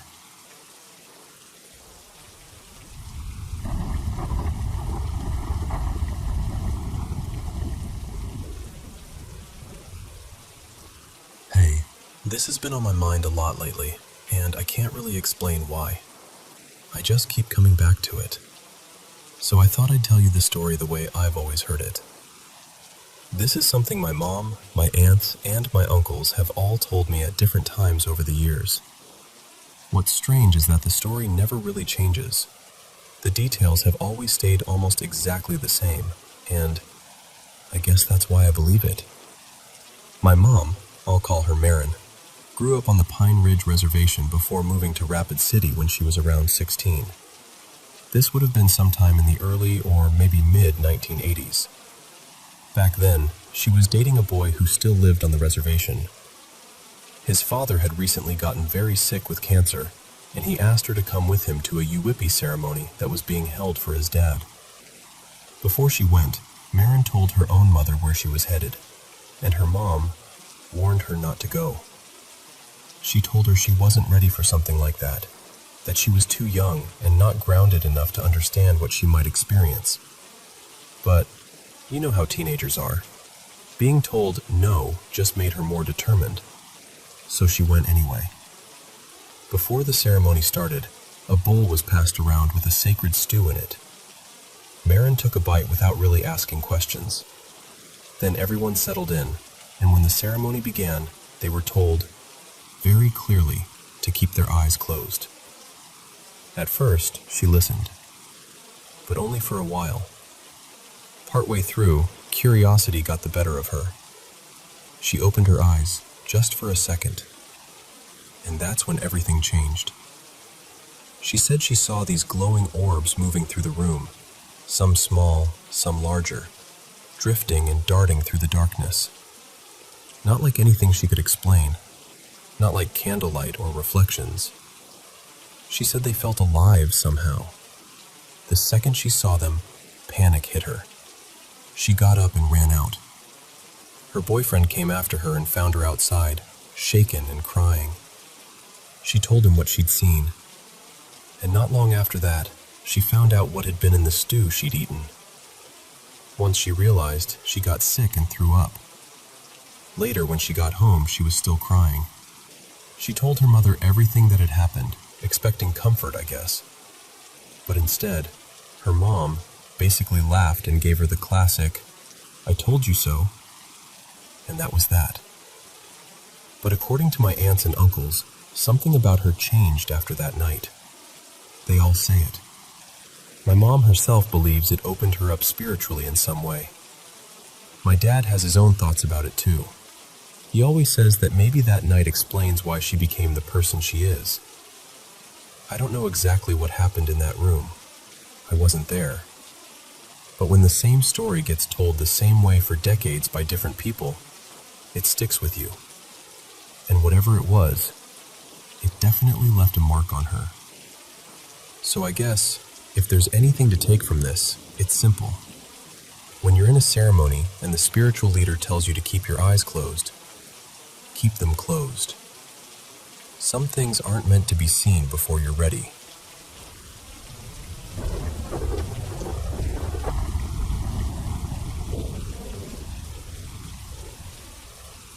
So, I've actually got two strange stories for you. One happened to a coworker of mine, and the other happened to me personally.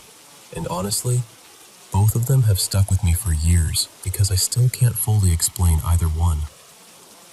The first story came up during the work from home days, back when everyone was doing those casual video calls just to feel a little less isolated. After one of those hangouts, my coworker, I'll call him Mark, shared this story about a harmonica he had in high school. Apparently, Mark owned this pretty unusual harmonica in the key of G, which wasn't something you saw every day. It was expensive too, not the kind of thing someone would casually replace. One night, he was hanging out with friends at school, and at some point, he set the harmonica down underneath this trophy case. Later, before heading home, he picked it back up and put it in his pocket. Simple enough. But then, the next day, one of his friends came running up to him and handed him what he said was Mark's harmonica, the one he had supposedly left under the trophy display. The weird part was, Mark already had his harmonica. So he checked them both. Same rare key, same make and model. Even stranger, both of them had that same slight bend, like they'd both been sat on in someone's back pocket. The only real difference he could find was in the little scuff marks and wear patterns. Those didn't match. So now he's standing there with two nearly identical, slightly bent, uncommon G-key harmonicas, one of which should not have existed. And sure, the rational explanations are obvious enough on paper. Maybe it was some elaborate prank, or maybe it was just one of those absurd coincidences life occasionally throws at you. But still, it's a very odd coincidence if that's all it was. The second story is mine, and this one bothers me even more because I was there, and I still can't make it sit right in my head. This happened sometime around the summer of 2000, maybe 2001. I'd gone hiking with my best friend and my sister. It was one of those ordinary summer days that should have been completely forgettable. But when we got back to my car, there was a key sitting right on the windshield. At first, I figured somebody had found a lost key and just left it there, assuming it belonged to my car. But when I picked it up, I realized it looked exactly like mine. It was a Ford key, with the physical key attached to one of those remote fobs with buttons for the doors, trunk, and panic alarm. It looked just like the set in my pocket. And I knew it wasn't mine, because mine really was in my pocket. So I hit the panic button just to see what would happen, thinking maybe it belonged to some other Ford parked nearby. My car started blaring. That got my attention fast. So then I tried the physical key in my door, and it unlocked the car perfectly. I put it in the ignition, and the car started. Now, here's why that really shook me. When I bought that car used from the dealership, I distinctly remembered it coming with 4 sets of keys. 2 were just plain physical keys, and 2 had the electronic remotes. I kept 1 remote key on me and put the backups in places I'd remember. 1 at work, 1 in a kitchen drawer, 1 in a bag I used a lot. The other remote key, as far as I knew, was safely at home. So where did the one on my windshield come from? It's a fun story. I don't actually believe that's what happened. But I'll admit, it's more entertaining than the other explanations. The rational ones are these. Either the key belonged to another Ford and just happened to match mine in every possible way, including the remote and ignition, which feels like a stretch. Or I somehow misremembered how many keys I got from the dealer, and there had actually been an extra one all along that fell out somewhere earlier and only turned up then. That's possible, I guess. But it doesn't feel right. And that's the part that has stayed with me. Not because I think anything supernatural happened necessarily, but because every explanation feels just a little incomplete. So yeah, 2 stories, both small, both ordinary in a way, and both just strange enough to leave behind that lingering feeling that something doesn't quite add up.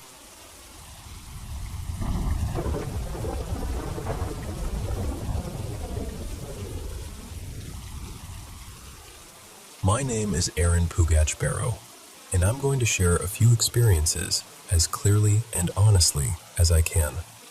I'm not here to tell you what to think. I'm just telling you what happened as best as I remember it, and you can decide for yourself. The first thing happened around 5 in the evening, though I can't remember the exact date. I was in Odessa, Texas, and I noticed 2 lights in the sky that looked like stars at first, but something felt off about them. What caught my attention was that they stayed in the exact same place while the sun was going down. Normally, as the earth turns and the sky changes, stars appear to shift with everything else. These didn't. So I grabbed a pair of binoculars first, and then I looked through a telescope. I compared them to a normal star nearby. The real star looked exactly how you'd expect, just a bright little point of light. But these 2 lights looked different. Each one appeared to have 3 separate points of light arranged in a triangle. They weren't sparkling like stars. They were steady. Just 3 dots. From a distance with the naked eye, they would have looked like single points of light, but through the telescope, they clearly didn't look normal. They never moved. They just stayed there, completely still, and then after a while, both of them slowly faded out.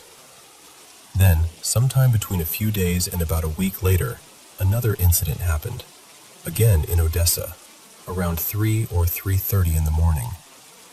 I was asleep when my brother came knocking at my door and woke me up. He told me something was hovering above the house. He said there was a light bright enough to illuminate the whole backyard, and he could also feel this strange air pressure along with a kind of low bass vibration. My mother woke up too, and that's important to me because she had work that morning.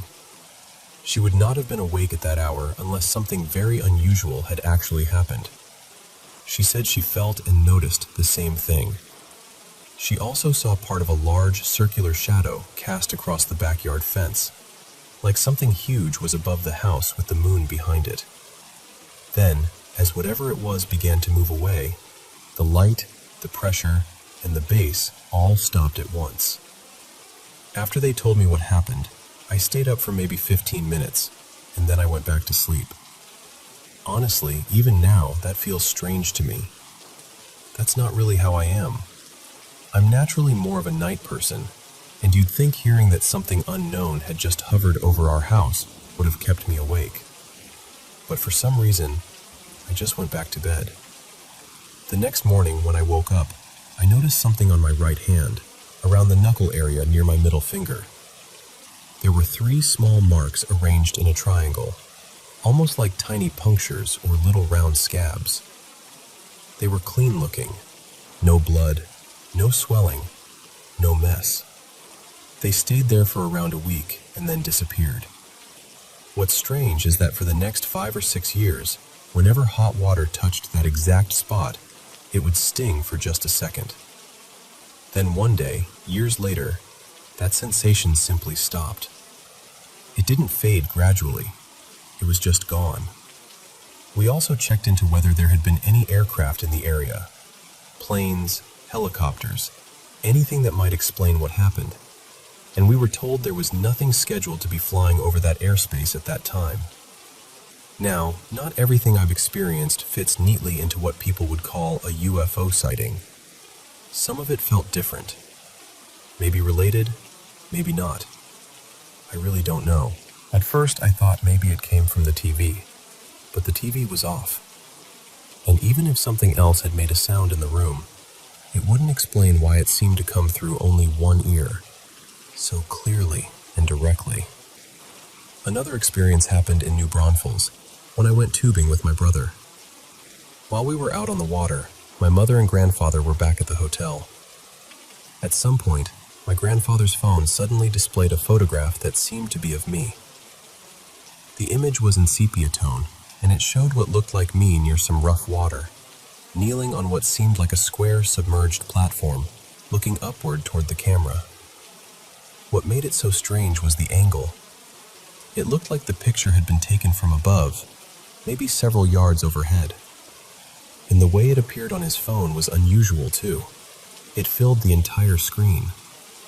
It didn't look like a text message, and it didn't seem like an airdrop or a normal image notification. Then, just a few minutes later, when my mother wanted to see it too, the picture was completely gone. There was no trace of it anywhere.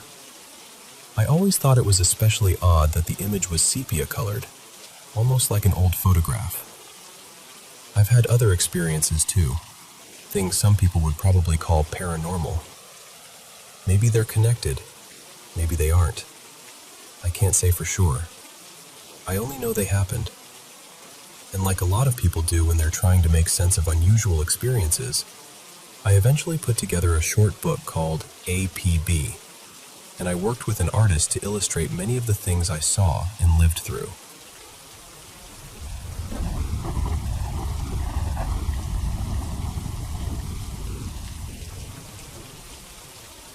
I think this happened either about a year ago or maybe 2. I honestly can't remember exactly, but I do know I had just turned 14. It was really late, probably around midnight or maybe closer to 1 in the morning. I was lying in bed, scrolling on my phone, just trying to keep myself entertained until I got tired enough to sleep. What felt strange was that I wasn't sleepy at all. Normally I get tired pretty early, around 8 or 9 at night, but for some reason that night was completely different. After a while, the sleepiness finally started to hit me, so I put my phone down and decided to try to rest. I closed my eyes and just waited to drift off. Everything was calm and quiet. The only sounds I could hear were the wind outside, and every now and then, a dog barking somewhere in the distance. And then, all of a sudden, everything changed. Out of nowhere, my whole body tensed up. My heart started pounding so hard, and it felt like adrenaline just rushed through me for no reason. My mind was basically screaming that something was wrong. The strongest part of it was this awful feeling in the room, like there was some heavy, burning presence around me. It didn't make sense because my room itself was cool and still. I even had my light on because I sometimes get nervous with it off at night. But even with the light on, I felt this intense pressure, like something dangerous was there. It was the kind of fear that makes your body react before your mind can even catch up. I remember keeping my eyes shut really tight because it felt like whatever that presence was, it was moving slowly closer to me. I was completely frozen, just lying there, too scared to move. My hands were clenched up, and it felt like my heart had dropped straight into my stomach. I was terrified that if I moved at all, whatever it was would notice me. But somehow, I worked up the courage to open my eyes. I slowly lifted my head and looked toward the spot where I felt it the most, near my bedroom door. And there was nothing there. The second I realized that, I felt this huge wave of relief. But at the same time, I was still really shaken up by what had just happened. I tried to tell myself it was probably just my imagination, or maybe my senses were messing with me because I was tired. So I lay back down and tried to go to sleep again, but I still felt tense and uneasy for a long time after that. I still don't know what it was. Maybe it really was just my mind playing tricks on me. Maybe it was fear, stress, or something I can't explain. But it stuck with me, and I guess I just wanted to finally get it off my chest and tell someone. I'm still pretty clueless about the whole thing, but that's what happened to me.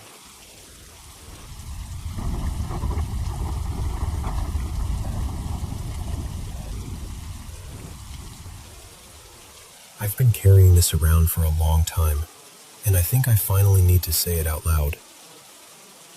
It's been about 11 years now, and with everything happening in the world lately, I can't stop thinking about a string of dreams I had back then. The more I look at what's unfolding around us, the more I wonder if those dreams were trying to tell me something before I was ready to hear it. I know this might sound unbelievable.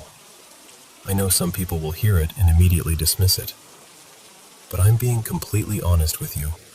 I'm not exaggerating, and I'm not trying to make this into something dramatic. I'm just telling you exactly how it felt. Back in 2014, I went through a period where I became deeply drawn to spirituality.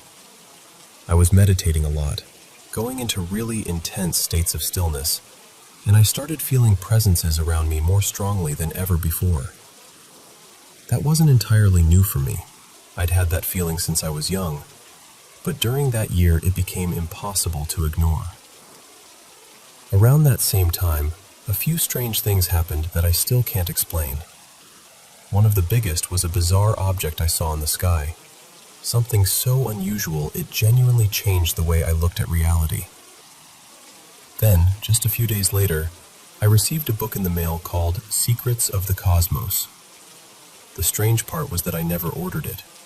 It just showed up through a magazine subscription I used to have. And not long after that, the dreams began. I should mention this too because it matters. I don't drink, I don't smoke, and I don't use drugs. I was completely clear-headed through all of this. The first dream came near the end of 2014. In the dream, I suddenly become aware of myself standing beside my mother, who's lying sick in bed. We're in this apartment I don't recognize, somewhere high above a city, with this enormous window that looks out over everything. The place feels emotionally familiar somehow, but I know I've never actually been there. Then the sky changes. These pale, angular ships appear, bright, almost white, shaped in a way that felt unnatural and deliberate. Then more of them show up.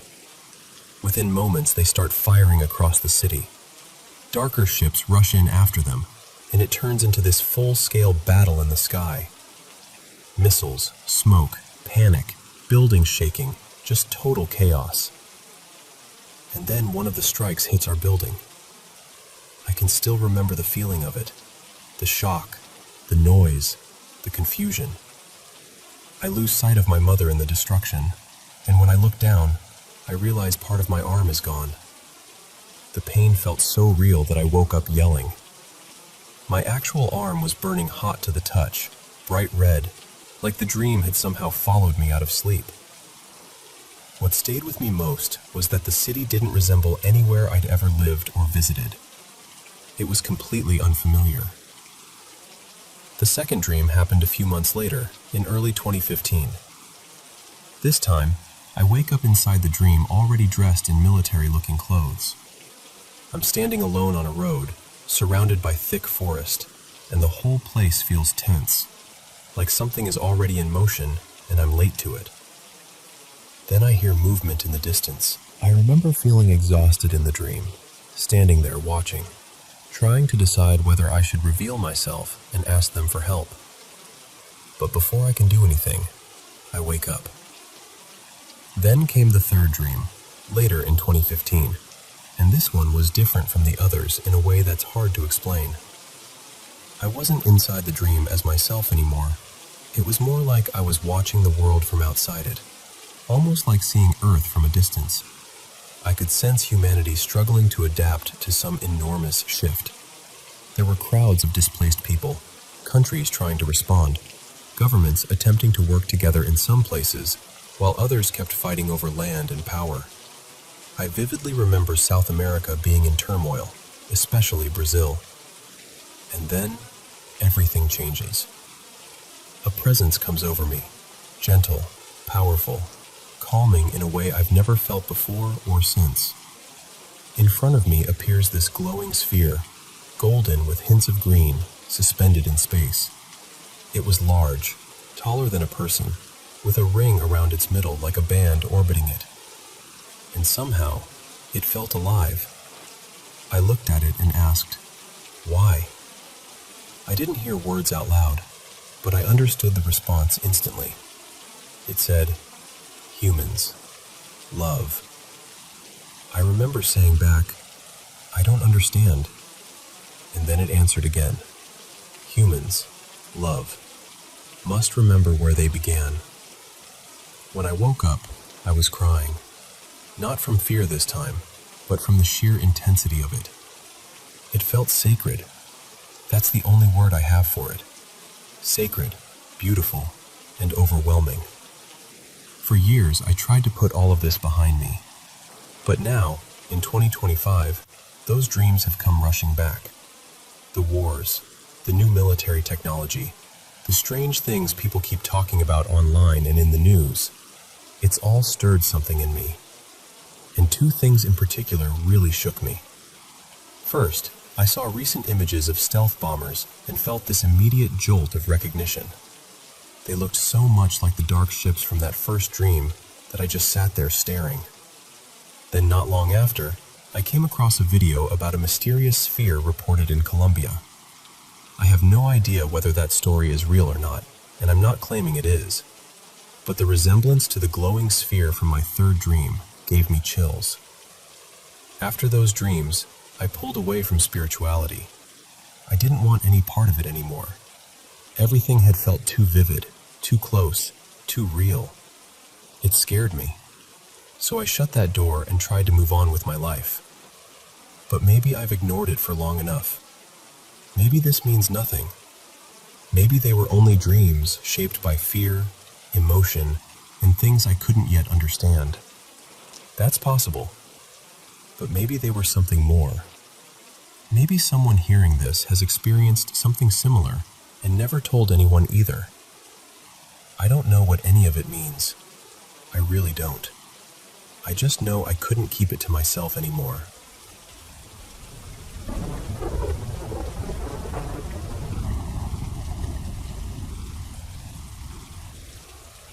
So, this happened when I was around 10 or 11, back in the middle of summer. You know how it is at that age.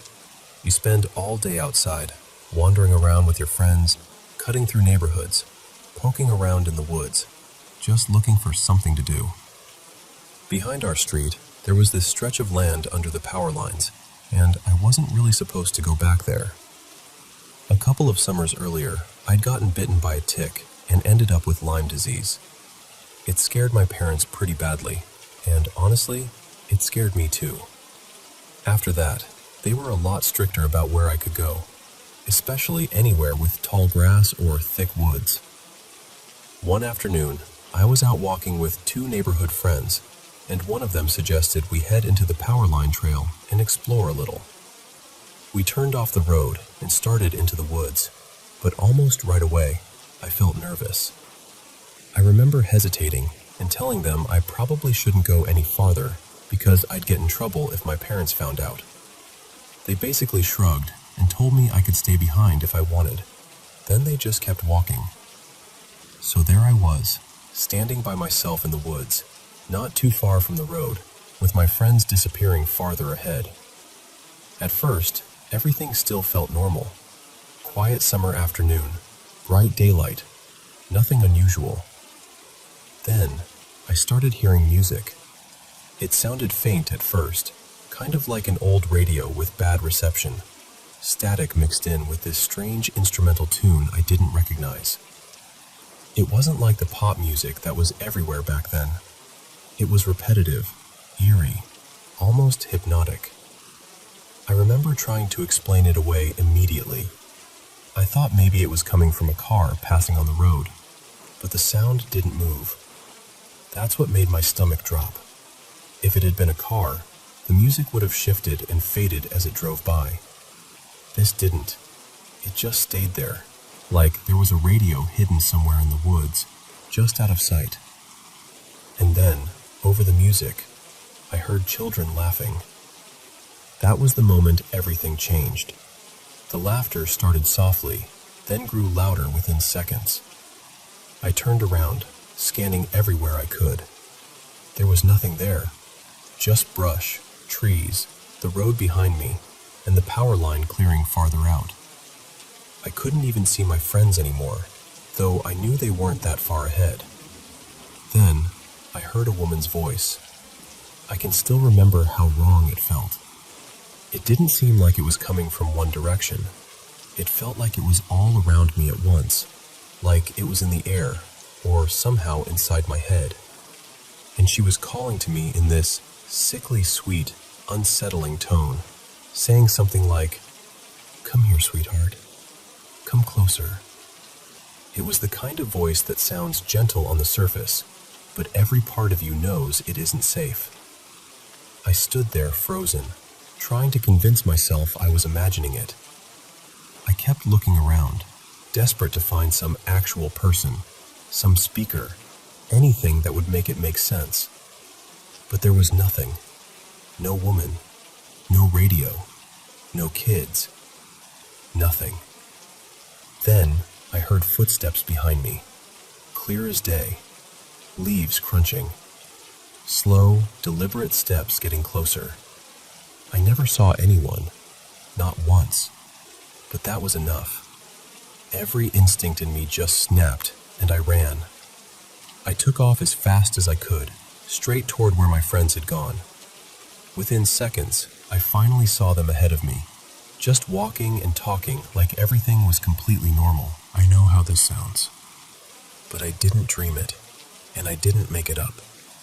Years later, I even brought it up to one of those friends, and she remembered me running up to them completely panicked. Out of everything I can remember from childhood, that was the most terrifying thing that ever happened to me. And honestly, even now, I still can't explain it.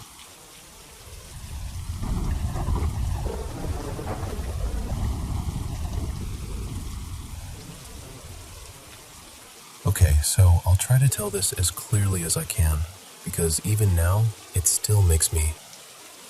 A few nights ago, my husband and I were staying at his parents' house to watch their dogs while they were away. I've never been great at sleeping anywhere unfamiliar, so by around 4 in the morning, I was completely awake. My husband was asleep in the guest room, the dogs were passed out too, and I was the only one up. Their backyard is beautiful, honestly. It's got this neat landscaped lawn, and then farther out it gives way to these thicker patches of trees and brush along the sides and at the back. During the day, it looks peaceful. At that hour, though, it felt very different.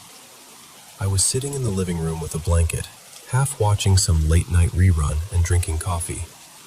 The room has these big glass doors that open straight out onto the yard, and the couch faces right toward them. No curtains, no blinds, nothing. Just dark glass and the garden beyond it. I vape, and since it's not my house, I'd been stepping outside every now and then to do that. So at one point I got up, walked over to the sliding door, and right before I reached for the handle, I noticed something out there. About halfway down the yard, off to the left near the trees, there was something. At first, I honestly told myself it was probably just a weird patch of shadow, or maybe my eyes playing tricks on me. But I froze. Every instinct in me said, no, don't open that door. I grew up in a place where you learn very quickly not to ignore that kind of feeling. So when that inner alarm goes off for me, I listen. I didn't even question it. I just stopped. I stayed where I was and kept staring at it. Then I slowly backed up and turned off the TV so the reflection on the glass wouldn't block my view. Once the room went darker, I could see outside more clearly, and that only made it worse. It looked tall. Not just tall like a person standing in the yard. I mean impossibly tall. Taller than anyone should be. And what stood out most were these large, pointed ears, or something shaped like ears, sticking up from its head. I know how strange that sounds, but that's exactly what I saw. And it wasn't standing still. It had this slow, rocking motion, like something shifting its weight back and forth. Not moving with the wind, not like a branch. More deliberate than that. More aware. I remember just standing there, barely breathing, not knowing what to do. I didn't want to wake my husband and somehow make it worse, and I definitely didn't want to turn my back on whatever that was. So I just kept watching it. I have no idea for how long. It could have been a minute or 10. Then, suddenly, it was gone. Not like it ran off. Not like I saw it move behind a tree. It was just no longer there. By then, I was so rattled I gave up on going outside at all. I ended up vaping near the kitchen window like a teenager breaking rules, which I'm not proud of, but there was no way I was stepping into that yard again in the dark. Once the sun started coming up, I felt a little better. I could finally see the whole yard clearly, every corner of it, and there was nothing there. No person, no animal, nothing that explained what I'd seen. Still, I stayed in that living room until morning, just watching and waiting for daylight to fully settle in. I didn't feel brave. I didn't feel dramatic either. I just felt deeply, unmistakably unsettled. And I still can't tell you what it was.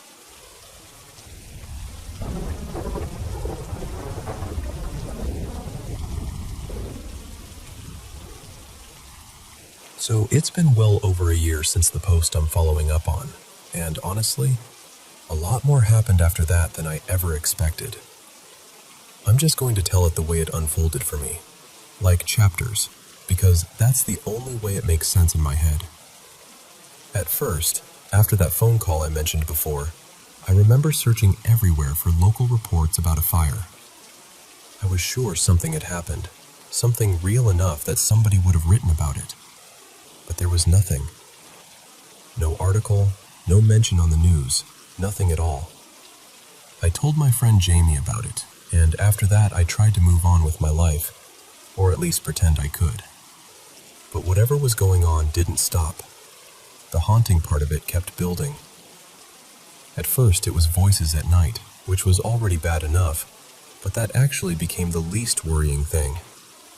Back then, I'd been doing kickboxing for a few months, and I was stubborn enough to think that if something was in my house, I'd square up to it like that would solve anything. I'd get up, go room to room, hands up, heart pounding, trying to act brave. Every single time, there was nothing there. And still, every morning after one of those nights, I'd wake up with fresh scratches on my right hand. Not huge ones, but enough to make me stop and stare. Then weird things started happening around us too. Bathroom doors in both my house and Jamie's place came loose and slammed down hard enough that they nearly hit us.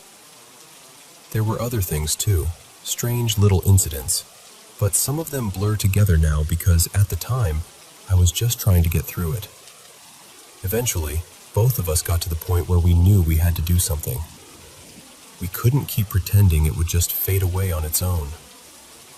So one afternoon, in broad daylight, we went back to that place.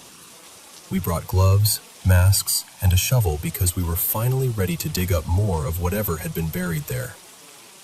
At that point, I remember thinking legal trouble would still be easier to deal with than whatever this was. This time, digging was almost too easy. And the smell. God, the smell was just as strong as the first time, maybe even worse. Months had passed, and it still hit like something fresh and rotten.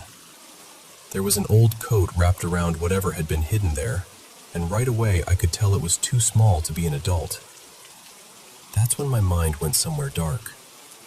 Around those hills, people always talk about rituals, curses, old black magic stories. Usually I'd roll my eyes at that kind of thing, but standing there with that smell in my face, I wasn't laughing. I picked up the coat and let whatever was inside drop onto the ground. It was wrapped in cloth, so I tore it open with my hand, and inside was a rabbit carcass. It didn't look nearly as bad as it smelled, which somehow made it even worse. I remember just staring at it thinking, that's it? That's what all of this was tied to? We convinced ourselves that once it was uncovered, once the secret of it was out in the open, maybe it would lose whatever power it had. Maybe that was the end of it. And for a little while, it actually was quiet.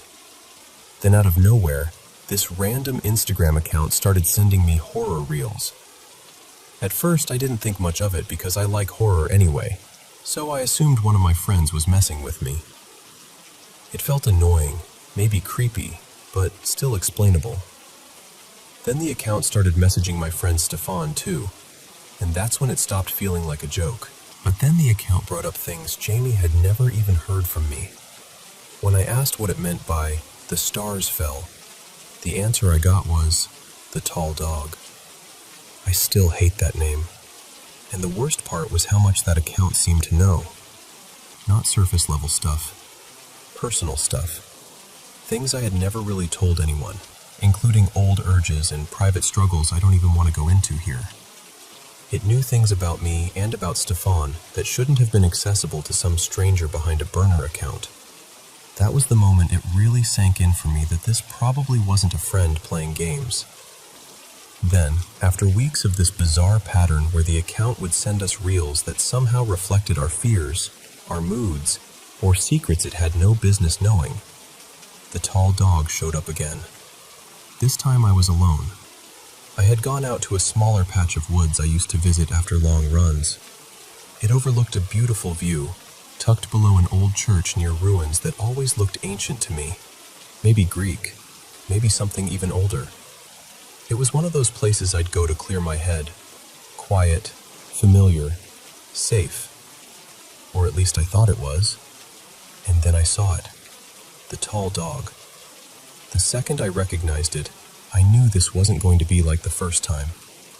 There was no one with me, no witness, no backup, nothing to make me feel grounded. Just me and that thing. And I ran. I mean, really ran. I've always been fast, but fear does something to your body. It turns every nerve into fuel. I tore down that path like my life depended on it, because in that moment, I believed it did. And I could hear something behind me. That sound is what I remember most. Not even seeing it, just hearing the pounding behind me and knowing I couldn't stop. I hit the main road and kept going, past a tennis court where people just turned and stared at me like I'd completely lost my mind. Honestly, I probably looked like I had, but I didn't care. I just kept moving until I was far enough away to finally slow down. By the time I stopped, I was shaking and trying to breathe, and that's when I noticed Stefan had called me. I answered and told him what had happened, and then he sent me screenshots from that Instagram account. The account had warned him I was in danger while it was happening. The timestamps matched. Exactly. That part still gets to me, because there was no normal explanation for how whoever ran that account could have known where I was, or even that I'd gone out there in the first place. And if I'm being honest, if I were Stefan hearing the story from the outside, I probably would have thought I sounded more suspicious than the account did. That's where everything changed for good. After that, the whole thing started feeling less like a creepy experience and more like we'd been dragged into some strange, half-real nightmare. The kind where you start out laughing at how ridiculous it sounds, and then one day, you realize you're not laughing anymore. And from there, it only got weirder. Way weirder. Almost to the point where it felt like we were turning into some low-budget paranormal team without meaning to. And that, honestly, is where the story takes a turn.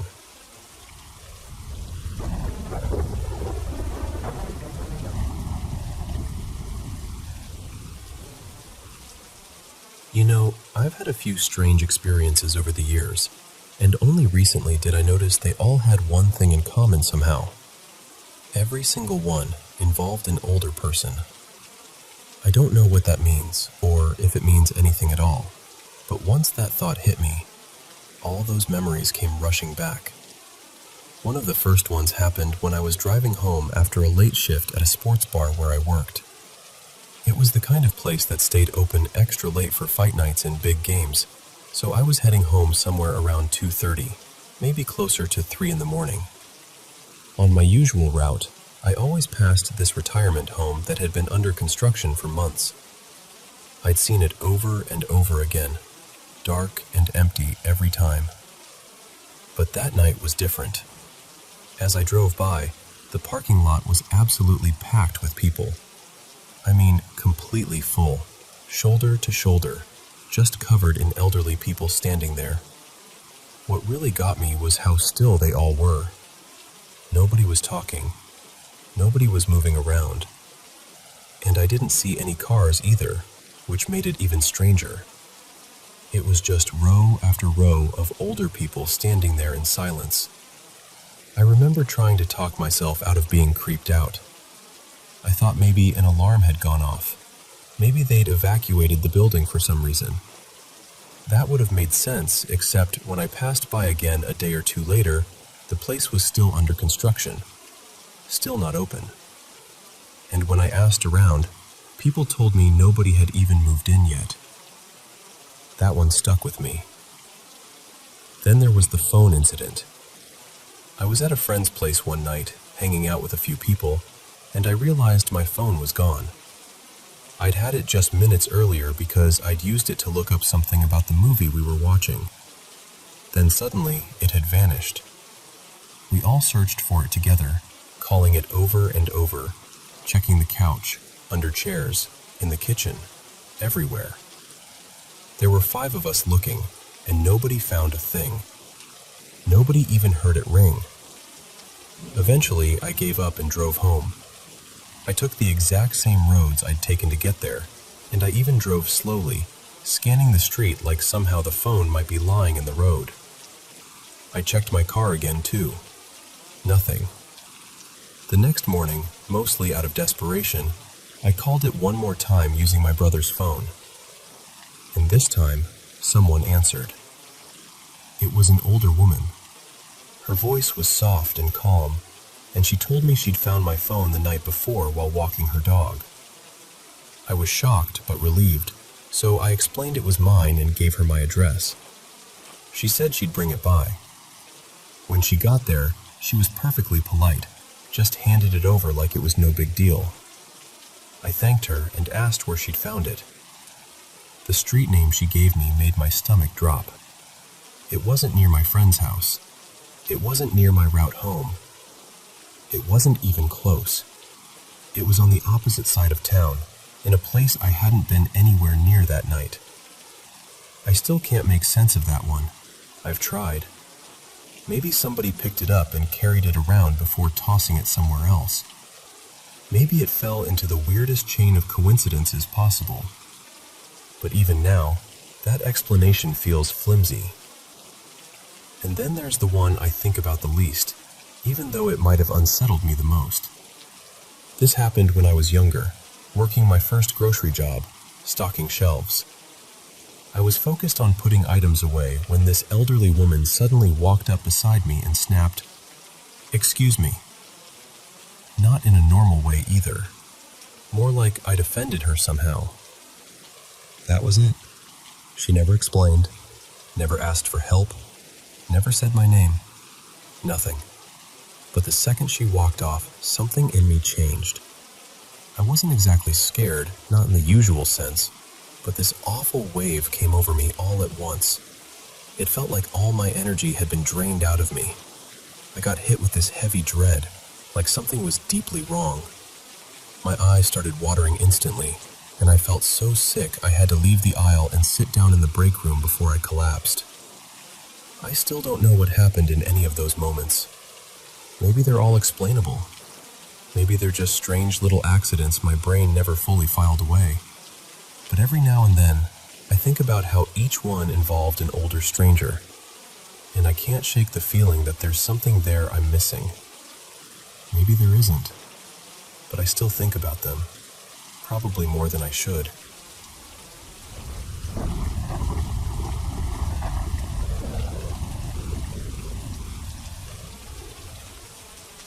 You know, back in 2017, I finally took this week-long trip to Ireland, which felt deeply personal because so much of my ancestry traces back there. I was excited from the moment I arrived, and within just a few days, I'd already made my way to places like Newgrange in the Hill of Tara. It felt like I was walking straight into something ancient. At the Hill of Tara, I had one of the strangest encounters of the whole trip. I met this older man named Taryn, or at least that's what he introduced himself as, who claimed he was the last appointed king of Tara. He was living out of an old van parked beside the hill, spending his days talking to visitors and telling a story. Honestly, he didn't seem unwell or confused.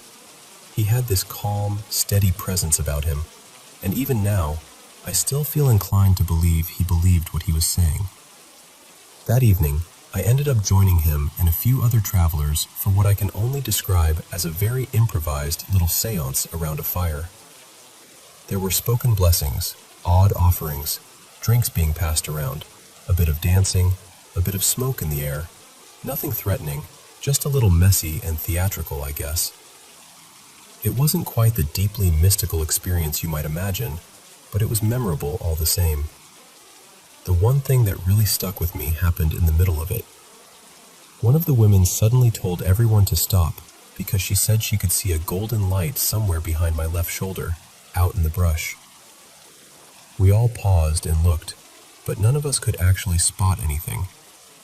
After a minute or two, we shrugged it off and carried on with the night.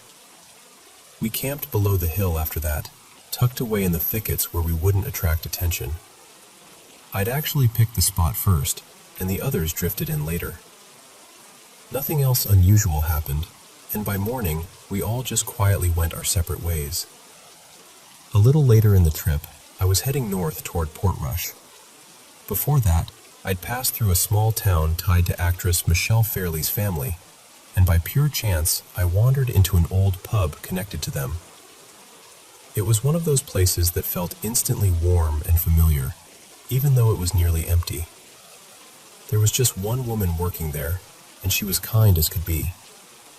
I would have loved to stay longer, but it was getting late, and I still had a bus to catch. By the time I got to the coast, it was already evening. I'd been thinking I might try camping near one of the caves around Giant's Causeway, because locals had told me stories and made it sound possible. But once I got off the bus, I realized I had absolutely no idea where I was in relation to any of that. So I asked the driver where someone might pitch a tent without causing trouble, and he suggested the grassy dunes by the shore. He said nobody would bother me there. So that's where I went.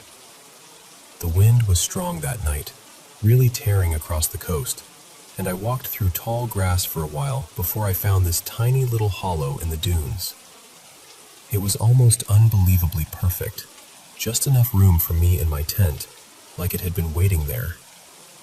It was shallow, but deep enough to block the wind if I crouched down, and my tent sat just low enough that the gusts mostly passed over it instead of slamming into it. I felt ridiculously pleased with myself for finding it, so after setting my things inside the tent, I went around to the sheltered side, lay back low in the grass out of the wind, and took a photo. I was still wearing my headlamp, which lit up the tent pretty well, though it completely washed out the sea behind it. When I looked at the image, though, I noticed something immediately. There was a small green-gold light hanging directly above my tent. I just stared at it. There were ship lights way out on the horizon, sure, but this was different. It wasn't in the right place, and it wasn't the right color. I got up and looked around with my headlamp, trying to find whatever it was, but there was nothing there. Then I switched the lamp off and stood there in the dark, letting my eyes adjust, and still, nothing. I couldn't see a thing with my own eyes. This all happened within seconds. I tried to reason it out. It didn't seem like an insect. The wind was far too strong, and I felt like I would have seen it in the beam. A bird made even less sense. So the only thing I could think to do was take more photos. And the light kept showing up. Not in the same place every time either. In the images, it seemed to move around, drifting above the tent, shifting from one side to the other, almost circling. I took as many pictures as I could, one after another, until finally, it just stopped appearing. After that, every photo came out normal. I was unsettled, sure, but tired more than anything. And because I couldn't explain it, I did what most people probably do with things they can't explain. I pushed it aside and went to sleep. When I woke up at dawn, I felt oddly energized. I started packing up. My setup was always tight in a tent that small. Boots outside under the fly, pack inside, everything arranged carefully. My phone, though, I hadn't tucked into a side pocket. I'd left it resting on top of my backpack overnight, and when I picked it up that morning, I found the screen had been freshly cracked. Not just scratched, cracked hard, right near the top center, around the speaker and sensor area. I was stunned. This phone had been brand new. I'd never dropped it, never fallen with it, hadn't mishandled it once on the trip. And the ground beneath me had been nothing but soft grass and sand. No stones, no sticks, nothing that could have done that. What really got me was how fresh the damage looked. There were tiny fragments still sitting on the surface of the phone and on my bag, like whatever had happened right there during the night. I know how this sounds. I do, but I've never really shaken the feeling that I may have disturbed something out there. Personally, I've always leaned more toward calling it a fairy than a will-o'-the-wisp, mostly because of the whole chain of events.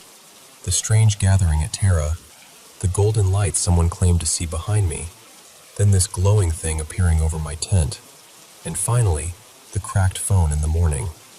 Maybe there's some perfectly ordinary explanation. Maybe one day technology will be able to tell us exactly what kind of light I photographed that night. But until then, all I really have is the story. And to be honest, I still don't know what to make of it.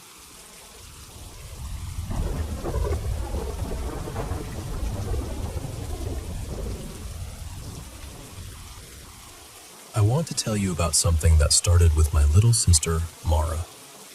She was maybe 12 or 13 back then, and she was really into stories about skinwalkers and things like that. At the time, we had this old tree in the backyard with a tire swing hanging from it. And one night, she was out there with a couple of her friends, just messing around like kids do. She told me she was sitting on that swing pretty late at night while her friends stood nearby, and all of a sudden they started acting strange. They kept telling her, "You need to come inside, right now." She said they sounded panicked, and they weren't really looking at her. They were staring off to the side of her, like they'd noticed something they didn't want to name out loud. After maybe a minute or two, they gave up trying to convince her and ran back toward the house, still standing in the doorway, begging her to come in. Mara said she'd kind of zoned out for a second, and when she finally snapped back to herself, she felt it before she saw it. She said it felt like there was something next to her that absolutely should not have been there. When she turned her head, she saw hooves first, then these long, bony legs that just looked wrong somehow, and skin that was this dirty, pale, faded white. She didn't scream. She didn't run right away. She told me she remembered reading somewhere that if you ever come across something like that, you're supposed to act like you didn't notice it. So she slowly got off the swing and started walking back toward the house like everything was normal. But then she heard it. A deep groan. And right after that, this awful cracking sound, like bones shifting or snapping into place. She kept walking. Then it got quiet, and a second later, she heard that same groan again, only this time it sounded just a few feet behind her. That's when she ran. She bolted the rest of the way to the house, and she said she was so scared she felt like she was about to burst into tears. Later that night, she and her friends stayed up talking about it for hours. Eventually, they all fell asleep in my room around 5 in the morning, mostly because my room had curtains and hers didn't. I wasn't even home that night, though. I'd stayed over at my grandma's house. But here's the part that really gets me. One of her friends said she woke up sometime around noon and saw me walk into the bathroom. She said I was wearing the same clothes I'd had on the day before when I left. At first, that sounds normal.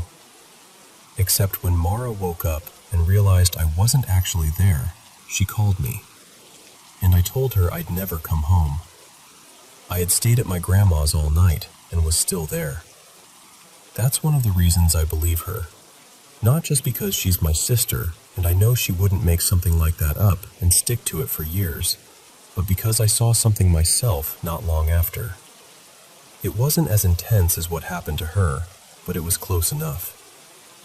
Our place sits on a piece of land with a bunch of family houses scattered across it. 4 houses total, all belonging to relatives, all connected by trails that run through the woods and fields. One day, I was walking one of those trails behind the house. I came up on these 3 skinny trees that had bent over in this strange arch, almost like a tunnel.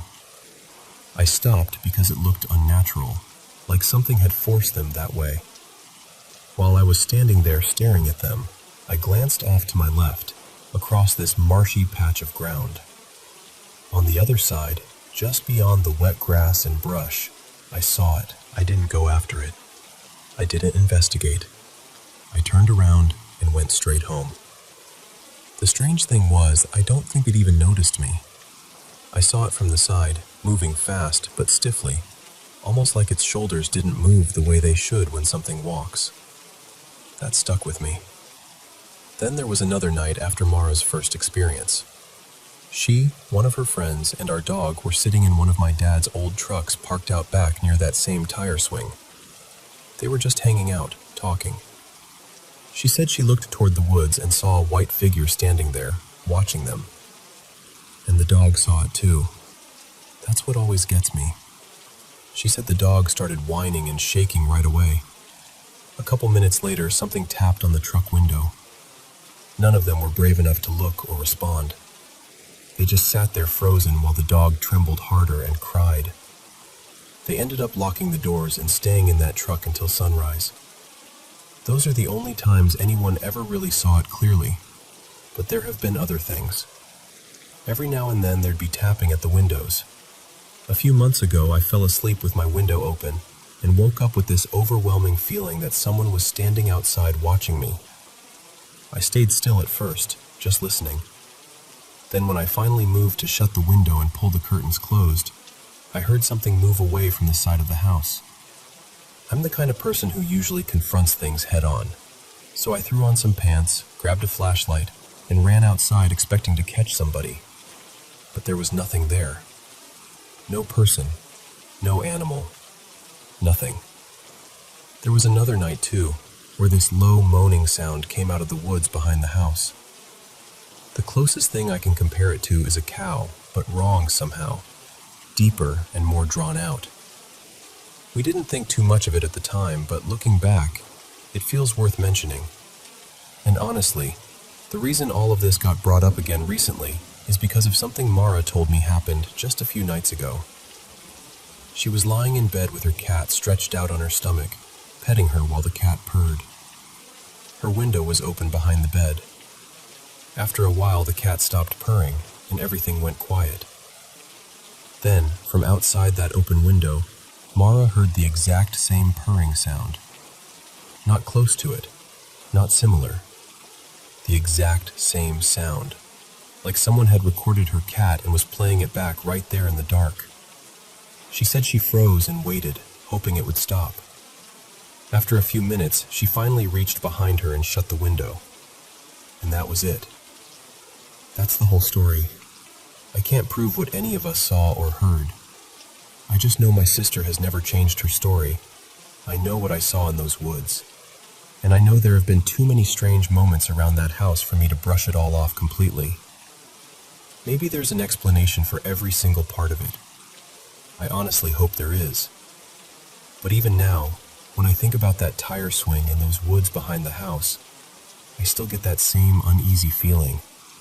Like maybe something was there. And maybe it still is.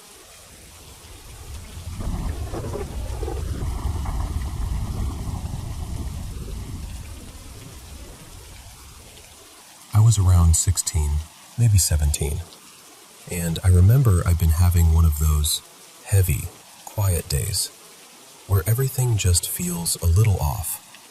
So I decided to go for a walk. Not far from where I lived, there was this huge island right in the middle of the city, out in Siberia. It felt wild in a way most places in town didn't. No little kiosks, no benches, no streetlights. Just a bridge leading onto it, one paved road cutting through, and the rest was mostly open nature. I knew that island well.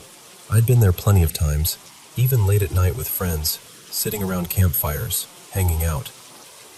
It had never once felt threatening to me. That afternoon, it was maybe 3 or 4 o'clock, still broad daylight. I drifted off the main path without really thinking about it. I wasn't worried. The island wasn't that big. I knew my way around. There weren't any dangerous animals, and I had my phone on me. I was mostly just walking and thinking. Then, all of a sudden, I stepped into this place that felt like a small grove, and the second I saw it, something in me shifted. It's hard to explain properly, because nothing about it was obviously wrong.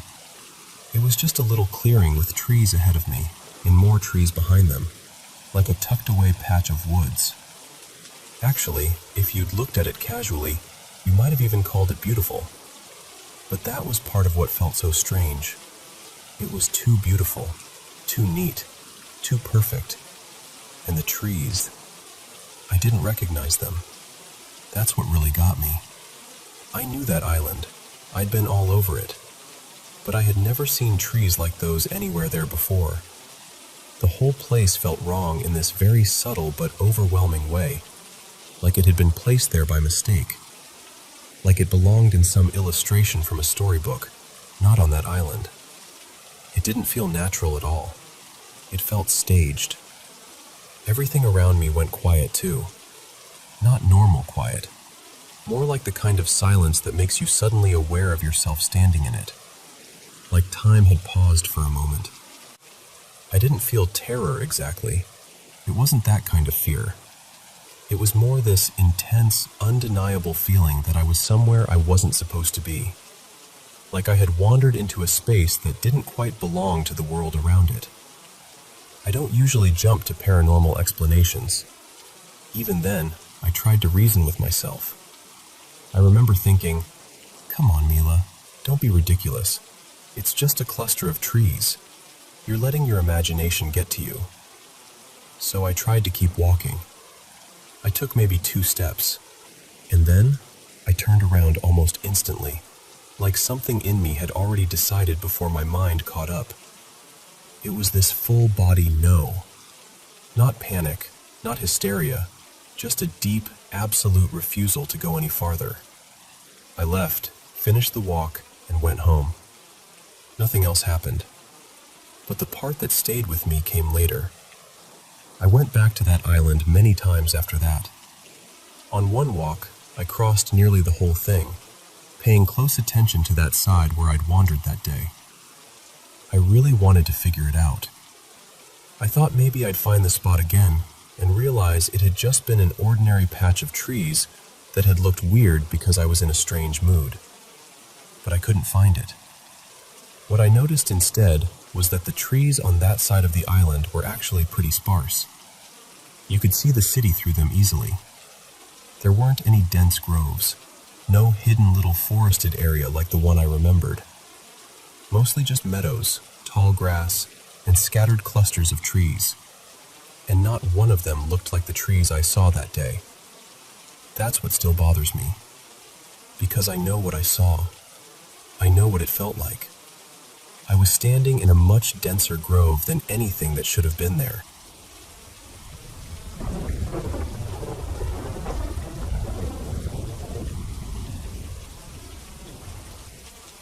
A little while ago, I was driving home late at night after a long road trip with my then partner. I had just dropped him off, and I was making my way back alone, tired and ready to be home. As I got closer to a junction I knew well, I noticed the car in front of me starting to slow down. It was the kind of busy intersection where some cars turn right and others continue straight, so slowing down there is normal. The driver ahead had their hazard lights on too, which caught my attention. They started slowing earlier than most people usually would, so I eased off as well. That was when I realized something was wrong. I pressed my brakes, and the car barely responded. At first, I was confused. I thought maybe I was imagining it, or maybe the car was just acting strangely for a second. But when I tried again, it became clear. My brakes were failing. I remember this wave of fear coming over me, but I had to stay focused. I kept the car moving slowly, trying not to panic. Then the driver ahead of me switched their hazard lights on again, almost at the exact moment I needed to start slowing down. And somehow, that kept happening. What still amazes me is that the road was unusually empty that night, even that junction, which is normally so busy. The car in front of me had open road ahead, yet the driver continued at this careful, steady pace, as though they were guiding me. Every time I needed to slow down, those hazard lights came on. Every single time. And that car stayed ahead of me for much longer than you would expect, almost like it had appeared just for me. In that moment, I felt deep in my spirit that I was not alone. All my life, I had heard people speak about guardian angels, but that night, I truly felt I had encountered one. I believe with all my heart that God sent help to me through that vehicle, through that unseen kindness, through that perfectly timed protection. When I finally made it home safely, I was completely overwhelmed. I went straight to bed, still trying to process what had happened. But deep down, I knew it had been more than coincidence. It was spiritual. It was divine. And ever since then, I feel like I've continued to see God's hand in my life. Unexpected blessings, open doors, gifts I never saw coming, favor in my work. Miracle after miracle. The reason I'm sharing this is because not long before that night, I had prayed and promised God that if He showed up for me, I would give Him glory publicly. So today, that's exactly what I'm doing. Father God, thank you for protecting me. Thank you for covering me, guiding me, and reminding me that your hand is upon my life. Thank you for your grace, your favor, and your mercy. I pray that you continue to shine on me and lead me into all you have prepared for me. Let me be a vessel for your glory. In my career, Bring me breakthroughs greater than anything I have imagined. Bless the work of my hands. Provide for me in abundance, enough to pay every bill, settle every debt, move into a beautiful home, and live well while also being able to bless others. Lord, let my business attract the right clients, the kind who value what I carry and pay well for it. Provide for every need, office rent, staff salaries, daily operations, and growth beyond what I can currently see.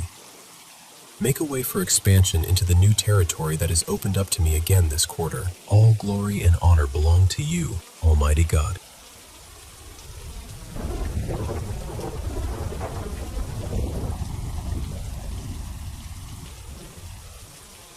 You know, I still think about this sometimes, even all these years later. When I was a kid, I was at a family party that had gone late into the night. It was one of those big, loud, happy gatherings where there were relatives everywhere, little kids still bouncing around in the inflatable jumper, and a bunch of adults in the backyard laughing, singing, and carrying on like the night was never going to end. The house had this long driveway running along the side, leading back to the garage, and from the backyard, you could still see the front gate pretty clearly. The jumper was set up near that gate on a patch of grass. I mention all that because the layout matters to how clearly I remember it. At some point, I was standing near the gate by myself, just kind of lingering there for no real reason.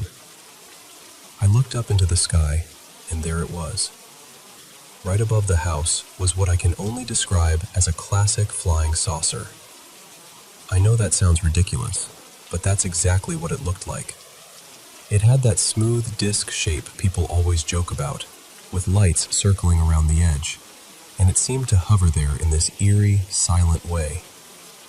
I just stood there staring at it, trying to make sense of what I was seeing. Then, after a few seconds, it suddenly shot off toward the northeast, fast enough that it was gone almost instantly. The first thing I did was look over, and my sister Marisol was already staring up too. We looked at each other at the same time, and I asked her, "Did you see that?" She just nodded and said yes. That part has always stayed with me, because it wasn't just me. If it had only been me, I probably would have convinced myself eventually that I imagined it, or got caught up in being a kid at night under strange lights. But she saw it too, and when we looked around, all the other kids were still playing like nothing had happened. Nobody was pointing at the sky. Nobody was reacting. It felt so strange, like somehow only the two of us had noticed it. After that, we went around asking people if they'd seen anything.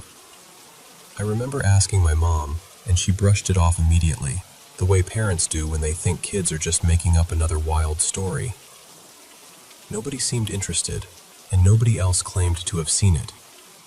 And because we were kids, Marisol and I did what kids do. We started turning it into a story.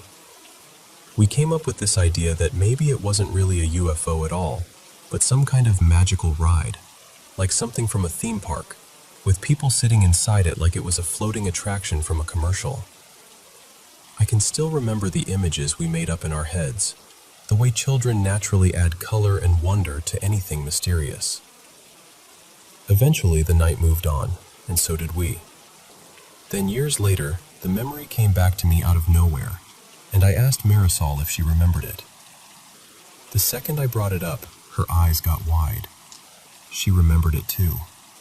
Not vaguely, not in that uncertain, dreamlike way where someone says, maybe, sort of. She remembered looking up, seeing the object, noticing nobody else reacting, and even the silly story we made up afterward. The only difference was that she didn't clearly remember the way it shot off at the end, while I still do. But the main thing, the part that matters, was the same for both of us. That's what unsettles me. So I keep coming back to the same question. What did we actually see? Was there some ordinary explanation we just didn't understand as kids? Some light, some aircraft, some angle that made it look impossible? Was it the kind of thing where two children, standing in the same place and already primed by the mood of the night, interpreted something strange in the exact same way? Or was it really something neither of us could explain? I honestly don't know. What I do know is that it happened. Or at least it happened to us in a way that felt completely real. We both saw something. We both carried it for years. And when we finally talked about it again, it was still there, waiting for us, as vivid and unsettling as ever.